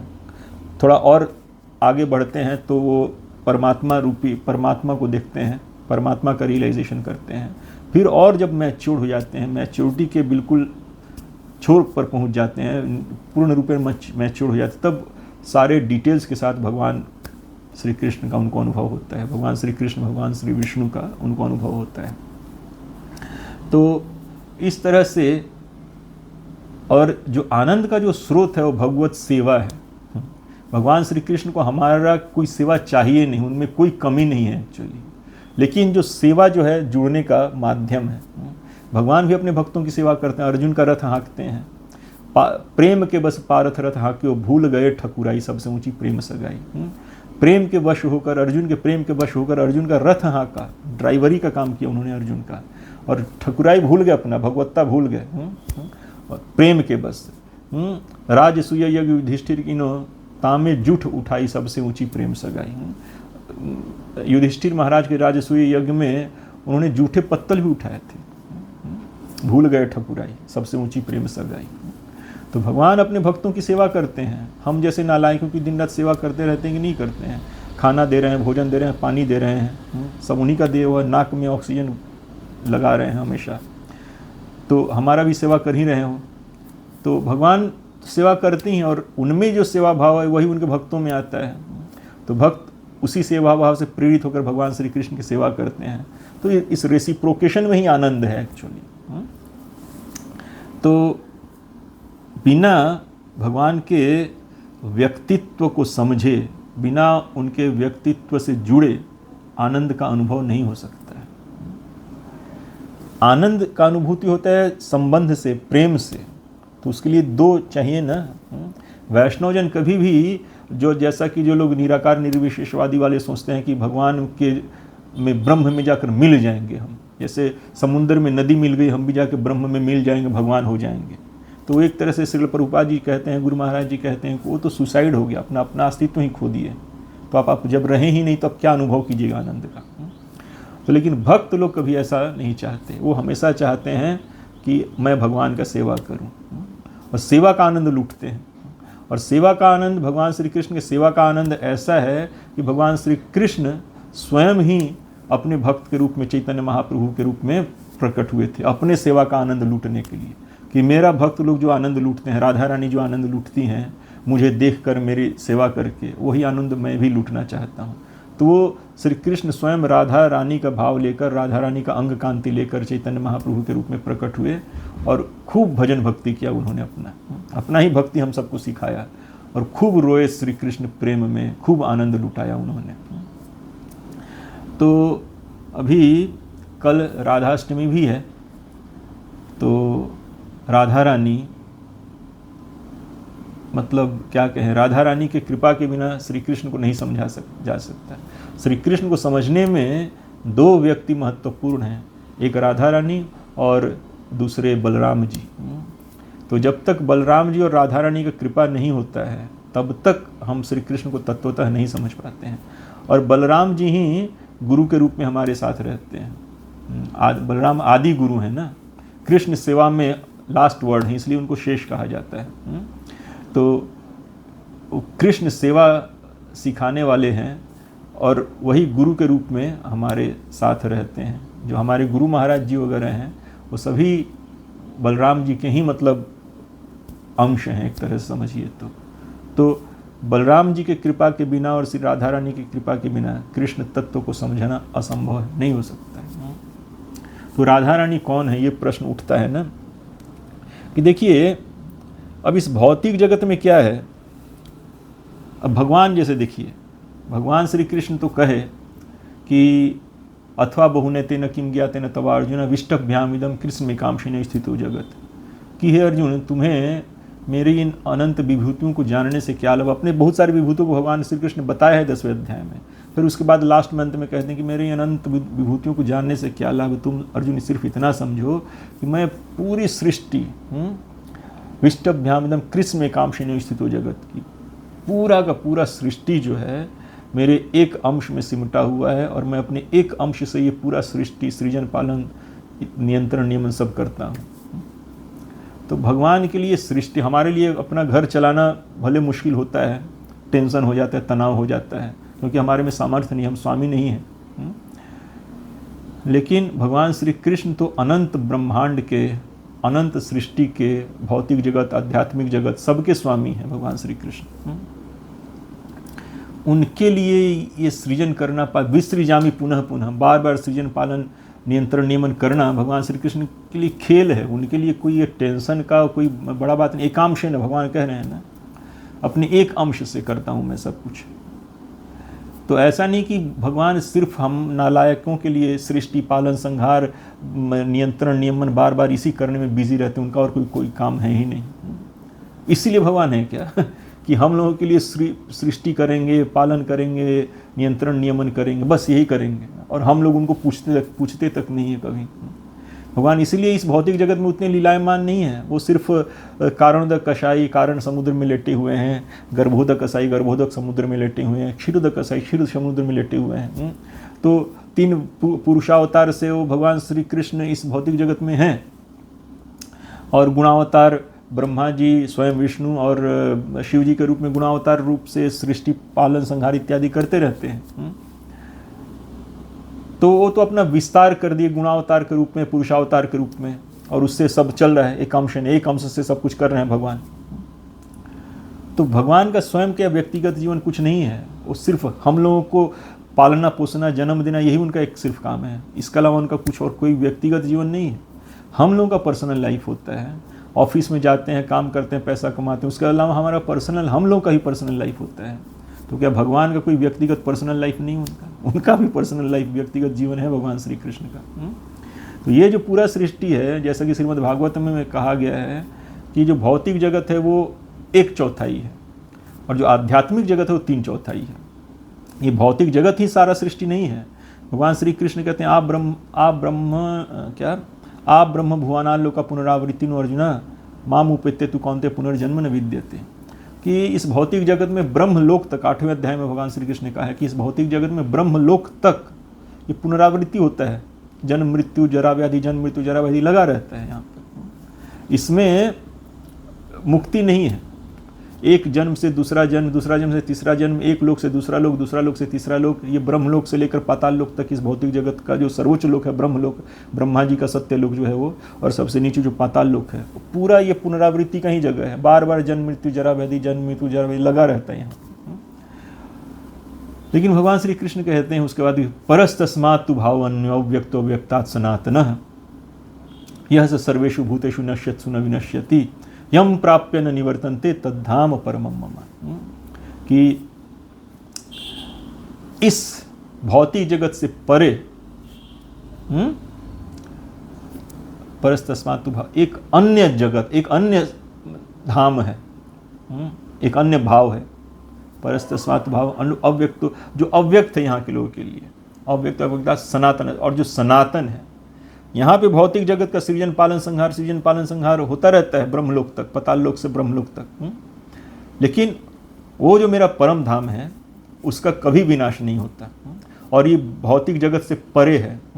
और यद यम प्राप्य न निवर्तन्ते तद्धाम परमम, और वहाँ जाने के बाद कोई वापस इस भौतिक जगत में नहीं आता।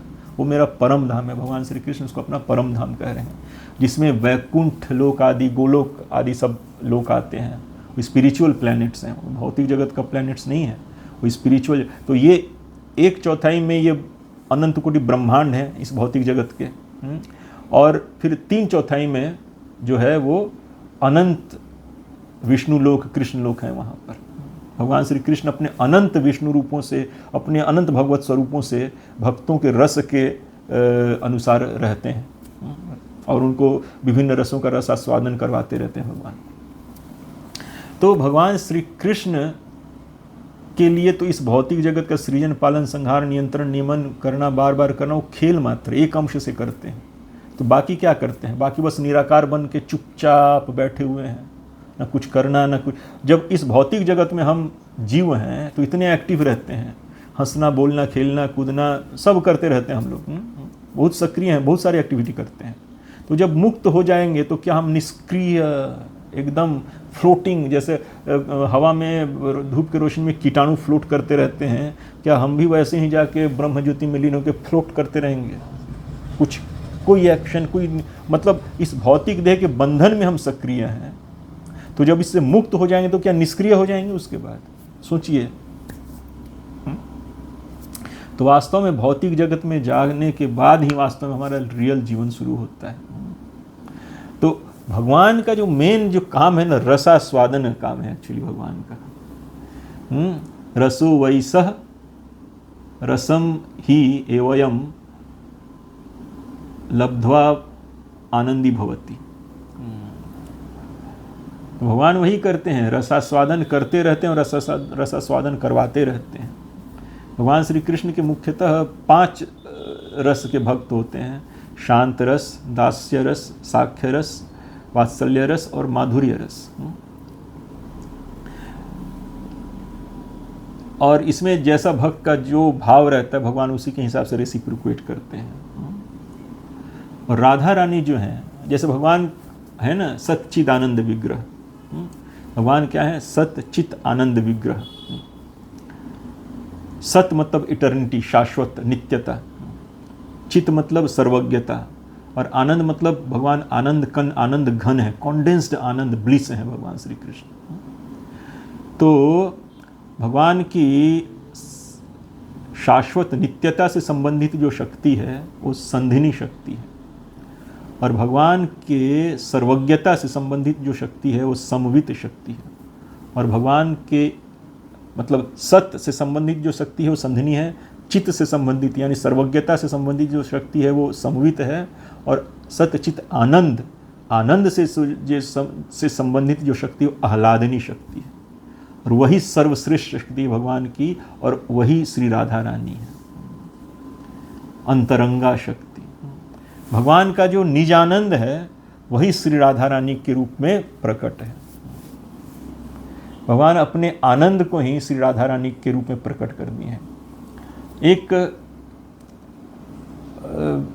भारत के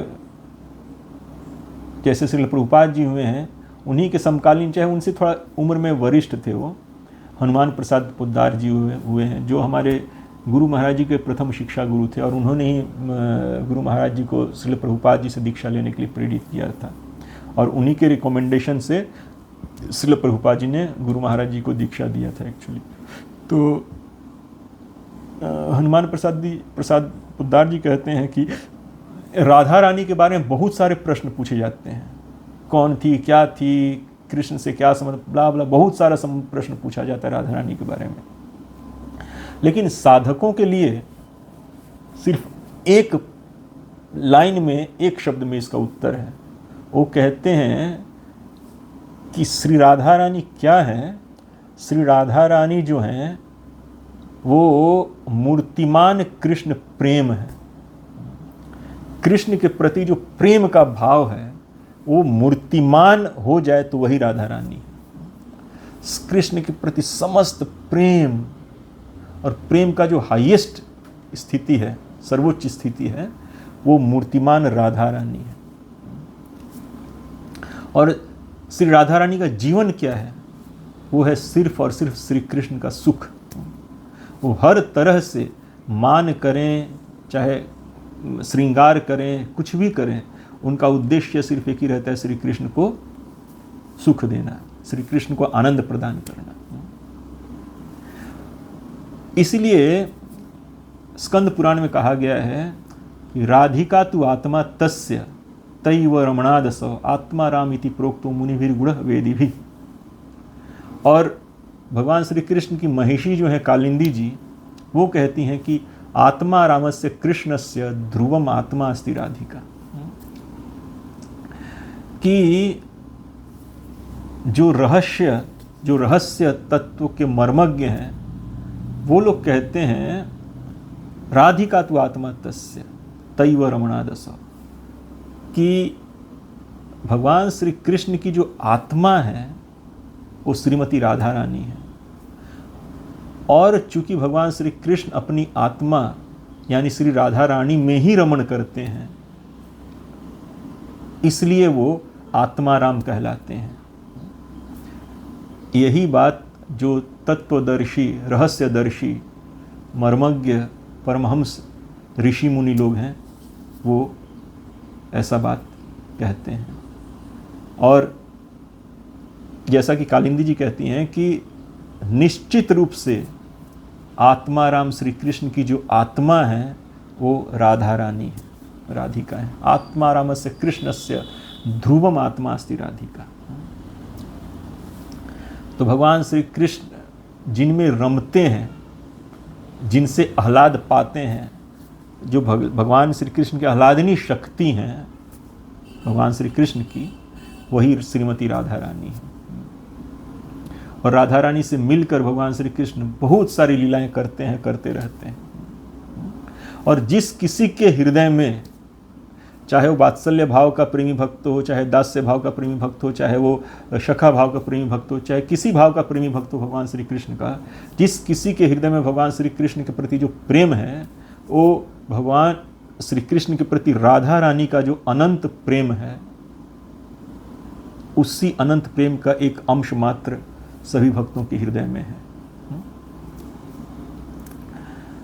और देखिए कितने लोग हैं जो भगवान श्री कृष्ण का राधा रानी या गोपियों के साथ जो संबंध है, जो लीला है, उसको समझते हैं कि ये उसमें कुछ ज़्यादा ऐश्वर्य पुरुषार्थ नहीं है। एक्चुअली उनको ऐसा लगता है, हालांकि उनका भ्रम है।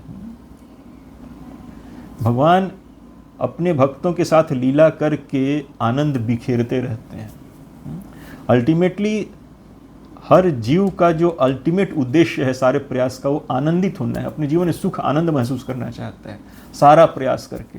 आज सारे विश्व में जो कलह कलेश है, कोलाहल है, वो सब चाहते हैं कि सुख मेरे हिस्से में आए, आनंद मेरे हिस्से में आए।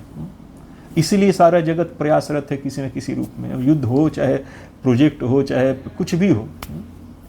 हर का जो अल्टीमेट ये है कि हमारे दुखों का नाश हो और हम सुखी हो जाएं।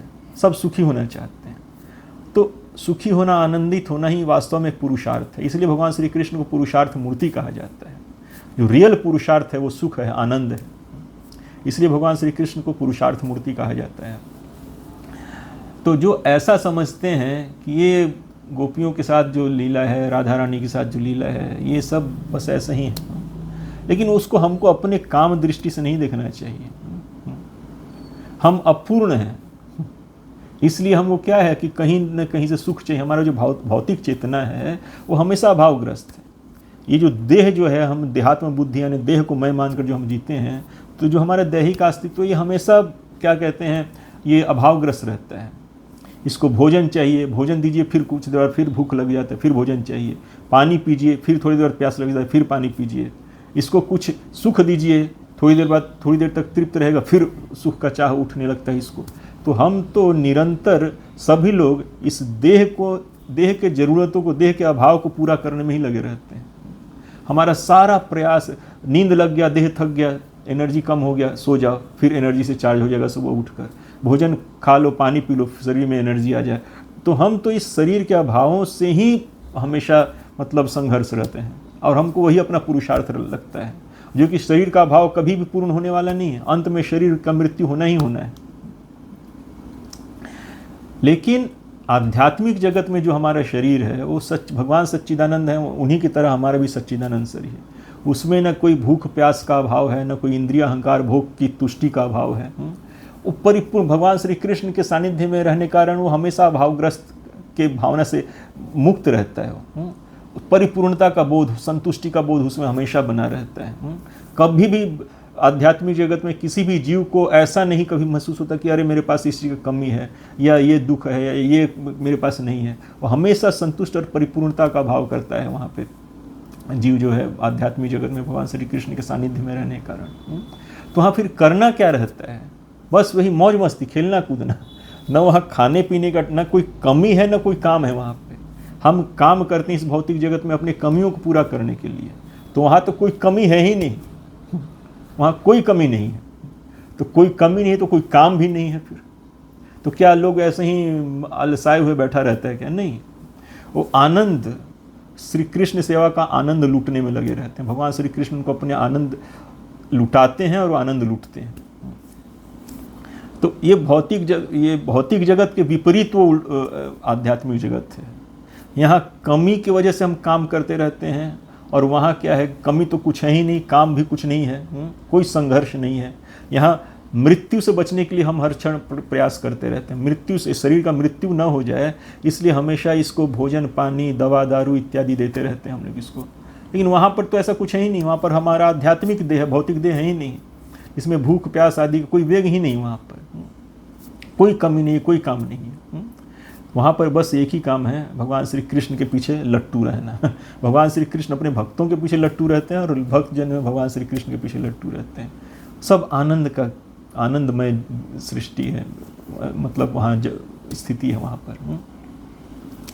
तो राधा रानी जो हैं भगवान की वही आह्लादनी आनंदमयी शक्ति है।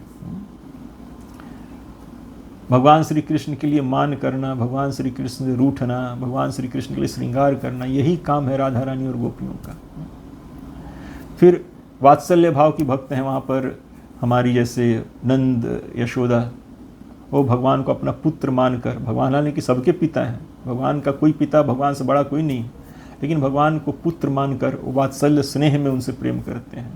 सखा हैं भगवान के, वो सखा कृष्ण को अपना मित्र मानकर खेलना कूदना, आपस में बहसा बहसी कर लेना, लड़ाई झगड़ा कर लेना, वो सब सखा भाव का जो होता है वो भगवान के साथ उनके सखा करते हैं, बराबरी का भाव। वात्सल्य भाव में क्या हो गया कि भगवान से ऊपर नियंत्रण कर रहे हैं, भगवान सबको नियंत्रण करते हैं। भगवान का एक नाम केशव है, क से ब्रह्मा जी और ईश से शिव जी, और व से वश में रखना। तो जो ब्रह्मा शिव को वश में रखते हैं, अब ब्रह्मा शिव तो भगवान श्री कृष्ण भक्त ही हैं, तो उनको अपना आनंद देकर वो वश में रखते हैं उनको, और वो ऐसे भी सरेंडर्ड ही हैं भगवान श्री कृष्ण के प्रति।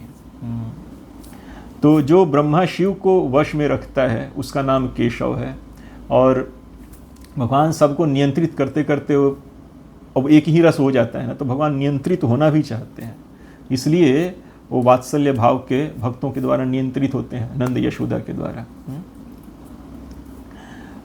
सबके स्वामी हैं, तो मेरा स्वामी भी कोई चाहिए ना, मेरे ऊपर भी। तो राधिका भगवान श्री कृष्ण की स्वामिनी है, उन कहते हैं कि राधिका मेरी स्वामिनी है, भगवान श्री कृष्ण कहते भी हैं इस बात को। और राधा रानी जब रूठ जाती हैं कभी, तो श्री कृष्ण को उनको मनाने में रोने लगते हैं, पसीना छूट जाता है, लेकिन आनंद बहुत आता है श्री कृष्ण।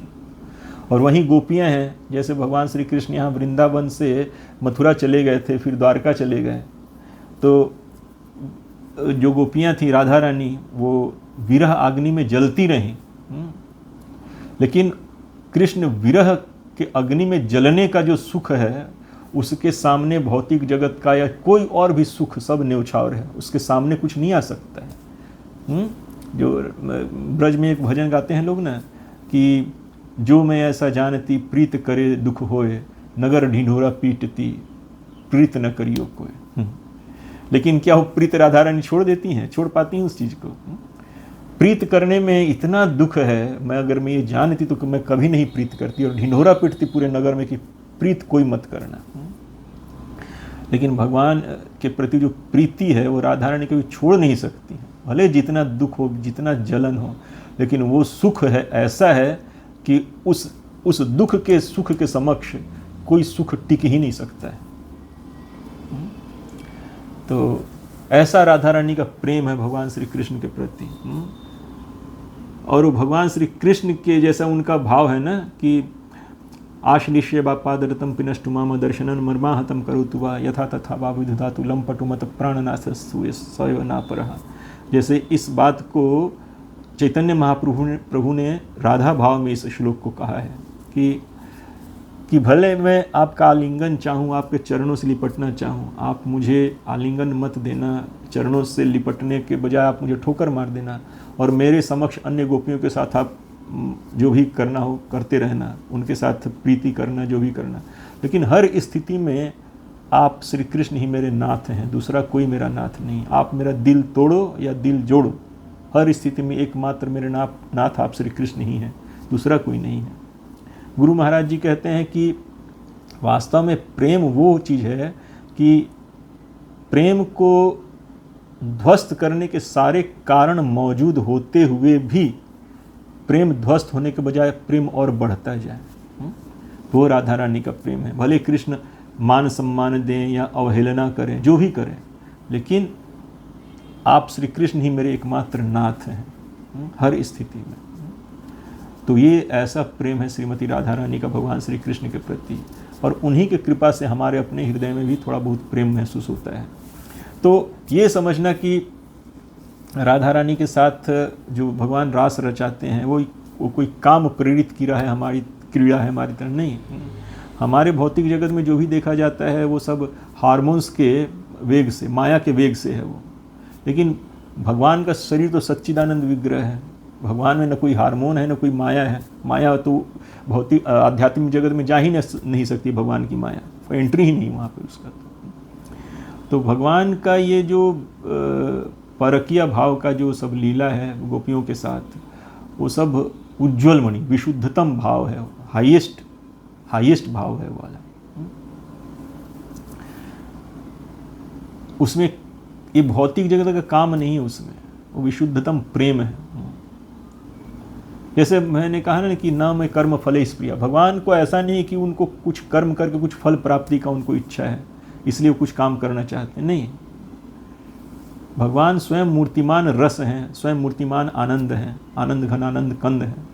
उनको कोई चीज़ खा के या किसी चीज़ को छू कर कैसा सुख मिलता है वो करने का जरूरत है। भगवान सर्वज्ञ हैं। भगवान ही हमारे शरीर में चेतना के रूप में हमको चेतना देते हैं, उन्हीं के चेतना के एक अंश हमारे शरीर में हम चेतन रूप जीवात्मा है। और भगवान सबके हृदय में परमात्मा रूप से निवास करते हैं। तो भगवान को हमारी तरह उनको ये खाकर जब इंद्रिय के संपर्क में कोई विषय आएगा तब उससे कैसा सुखानुभूति होता है, ऐसा अनुभव तब जाकर भगवान को होगा, ऐसा नहीं है। भगवान सर्वज्ञ हैं, अनादिकाल से अनंत काल तक उनको सब पता है कि क्या छूने का अनुभव कैसा होता है, क्या पीने का अनुभव कैसा होता है, क्या खाने का अनुभव कैसा, वो पता है भगवान श्री कृष्ण अनादिकाल से अनंत काल तक। तो वो किसी को छू कर ही सुख प्राप्त करेंगे ऐसा नहीं है। भगवान श्री कृष्ण परिपूर्णतम है, उनमें कोई काम वासना कुछ नहीं है। परम ब्रह्म परम धाम पवित्रम परमम भगवान, भगवान श्री कृष्ण परम पवित्र हैं। पिता हमस्य जगतो माता धाता पितामह वेद्यम पवित्रम ओंकार, पवित्रम भगवान श्री कृष्ण स्वयं भी कहते हैं और अर्जुन भी कहते हैं इस बात को। परम पवित्र भगवान श्री कृष्ण है, उनमें कोई काम क्रोध लोभ मोह मद मात्सर्य सवाल ही नहीं उठता उनके अंदर। किसी को भोग लें, भगवान श्री कृष्ण, हम भोग इसलिए करते हैं क्योंकि हमको भोग चाहिए, इंद्रिय को विषय चाहिए सुखानुभूति के लिए। हमको इंद्रिय से सुख भोगने का आदत है, हमको इंद्रिय से सुख चाहिए। लेकिन भगवान श्री कृष्ण तो स्वयं ही आनंद मूर्ति, आनंद कंद है। वो जिसके हृदय में आ जाए वो उसका मन आनंद से भर जाता है। तो उनको कहीं से कुछ आनंद नहीं चाहिए। लेकिन भगवान श्री कृष्ण दूसरों को आनंद देने के लिए सब लीला करते हैं। कत्यायनी महामाई महायोगी नधीश्वरी नंद गोप सुतम देवी पति में कुर्ते नमः। तो गोपियों ने भगवान श्री कृष्ण को पति के रूप में मांगा था, तो भगवान श्री कृष्ण उनके साथ पतियों जैसा व्यवहार किया, रास किया भगवान श्री कृष्ण उनके साथ। लेकिन उसमें कोई काम नहीं है, ये हमको समझना चाहिए। भगवान परिपूर्णतम हैं, सर्वज्ञ हैं, आनंद कन आनंद घन स्वयं ही हैं। कोई काम विकार भगवान श्री कृष्ण में नहीं है। लेकिन हम में वैसा भावना है इसलिए हमको लगता है, लोग उनके ऊपर वैसा आरोपित करते हैं। ये तो भगवान श्री कृष्ण रासलीला के समय कोटि कोटि गोपियाँ होती हैं और हर गोपी को यही लगता है कि श्री कृष्ण मेरे साथ हैं। भगवान 16,108 महलों में निवास करते थे द्वारका लीला के समय। तो हर 16,108 महल में व्यक्तिगत रूप से भगवान श्री कृष्ण मौजूद रहा करते थे और हर जगह अलग अलग लीला कर रहे हैं। कहीं यज्ञ कर रहे हैं, कहीं बच्चों के साथ खेल रहे हैं, तो कहीं पत्नी के साथ कुछ विहार कर रहे हैं, अलग अलग लीला। तो समझना चाहिए कि ये पर ब्रह्म परमात्मा परमेश्वर की लीलाएं हैं, हर जगह व्याप्त हैं। जो हम लोग क्या एक साथ दो कमरे में रह सकते हैं? नहीं रह सकते।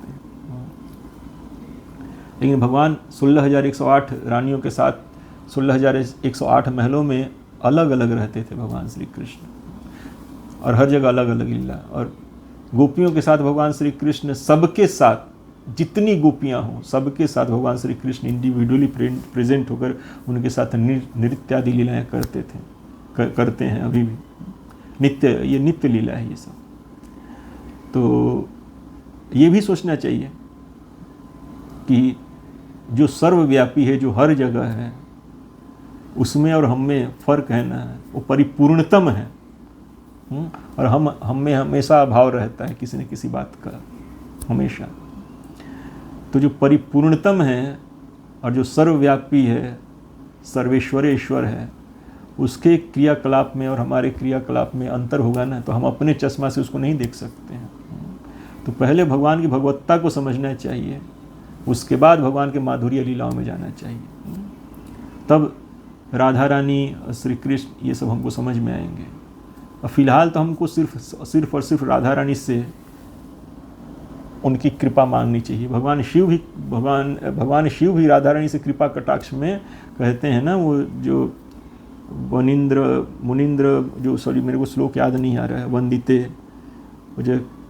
वो बहुत अच्छा एक स्तुति भगवान शिव ने किया है। तो वो राधा रानी का कृपा कटाक्ष चाहते हैं भगवान शिव। तो हम लोगों को तो चाहिए ही चाहिए। तो राधा रानी को देखने का, समझने का जो हमारा एंगल है, भगवान श्री कृष्ण को देखने और समझने का जो एंगल है, हमारा दृष्टिकोण है, वो जब तक हम भागवत गीता को ठीक से नहीं समझेंगे, तत्व से नहीं समझेंगे, भगवान श्री कृष्ण को तत्व से नहीं जानेंगे, भागवत गीता भागवतम के माध्यम से यथारूप यथा भाव, तब तक ये बड़ा मुश्किल है एक्चुअली। उनके, भगवान श्री कृष्ण के बारे में वहम, ये सब रहेगा ही समाज में। तो सबसे ज़रूरी है कि हम भगवान श्री कृष्ण को भागवत गीता से, श्रीमद् भागवतम से तत्वतः समझें। और कल राधाष्टमी का अवसर है, तो राधा रानी से प्रार्थना करें कि वो स्वयं अपने प्रियतम के साथ हम सबके हृदय में विराजें और अपना और अपने प्रियतम का ज्ञान, तत्व ज्ञान हमको करवाएं। क्योंकि जब तक तत्व से नहीं समझेंगे हम भगवान श्री कृष्ण को, उनके प्रति अनन्य भक्ति नहीं होगा, और जब तक भगवान श्री कृष्ण के प्रति अनन्य भक्ति नहीं होगा, हमारा उद्धार नहीं हो सकता है। तो इस तरह से राधाष्टमी की आप सभी को शुभकामनाएं। और भगवान श्री कृष्ण जो हैं रसराज हैं, अनंत रस के स्वामी हैं, अनंत अनंत रसों के भगवान श्री कृष्ण स्वामी हैं। तो वो किसी, अब जैसे देखिए ना, कोई कहता है कि भगवान श्री राम जो थे वो, ये हालांकि विद्वान कहते हैं कि मूल वाल्मीकि रामायण में नहीं लिखा हुआ है, ये रीजनल जो संस्करण है उन सब में ये सब लिखा हुआ है कि भगवान श्री राम ने इनका पूजा करके लंका विजय का वरदान प्राप्त किया, ये किया, वो किया। तुमको समझना चाहिए, इसी जैसे ये जो श्लोक पढ़े, न माम कर्माणि लिम्पन्ति न में कर्म फले स्पृहा। भगवान श्री कृष्ण, ठीक है, अब कहीं लिखा हुआ है तो भगवान श्री कृष्ण या श्री राम किसी को पूज दिए कहीं पे, तो ऐसा नहीं कि उनको पूजने के फल से भगवान श्री कृष्ण में या श्री राम में कोई ज़्यादा बल आ गया या कुछ हो गया उनमें जिससे वो हरा दिए किसी को, नहीं तो नहीं हरा पाते हैं, ऐसा नहीं है। भगवान सम्मान दूसरे देवी देवताओं के इसलिए करते हैं ताकि हम लोग उनका सम्मान करें। भगवान ही जब तक उनका सम्मान नहीं करेंगे तो हम लोग कैसे सम्मान करेंगे? भगवान को क्या दे सकता है? सर्वस्वामी तो भगवान श्री कृष्ण ही है, बल्कि उन्हीं का दिया हुआ औरों के पास है, और देवी देवताओं में जो शक्ति सामर्थ्य है भगवान श्री कृष्ण का ही दिया हुआ है, तो वो उनको क्या शक्ति सामर्थ्य देंगे? तो इन सब बातों को हमको समझना चाहिए, तभी हम श्री कृष्ण को तत्व से समझ पाएंगे। और जैसे कई लोग आजकल मुहावरा चलता है ना कि घर का भेदी लंका ढाए, कि विभीषण ने श्री राम को बताया कि रावण का वध कैसे होगा, तभी श्री राम जो है रावण का वध कर पाए। लेकिन जब भगवान श्री राम जब रावण के मस्तक को, पैर को हाथों को काट देते थे और फिर उसका निकल आता था, तो भगवान श्री राम ने विभीषण की तरफ देखा, जैसा कि रामचरितमानस में लिखा हुआ।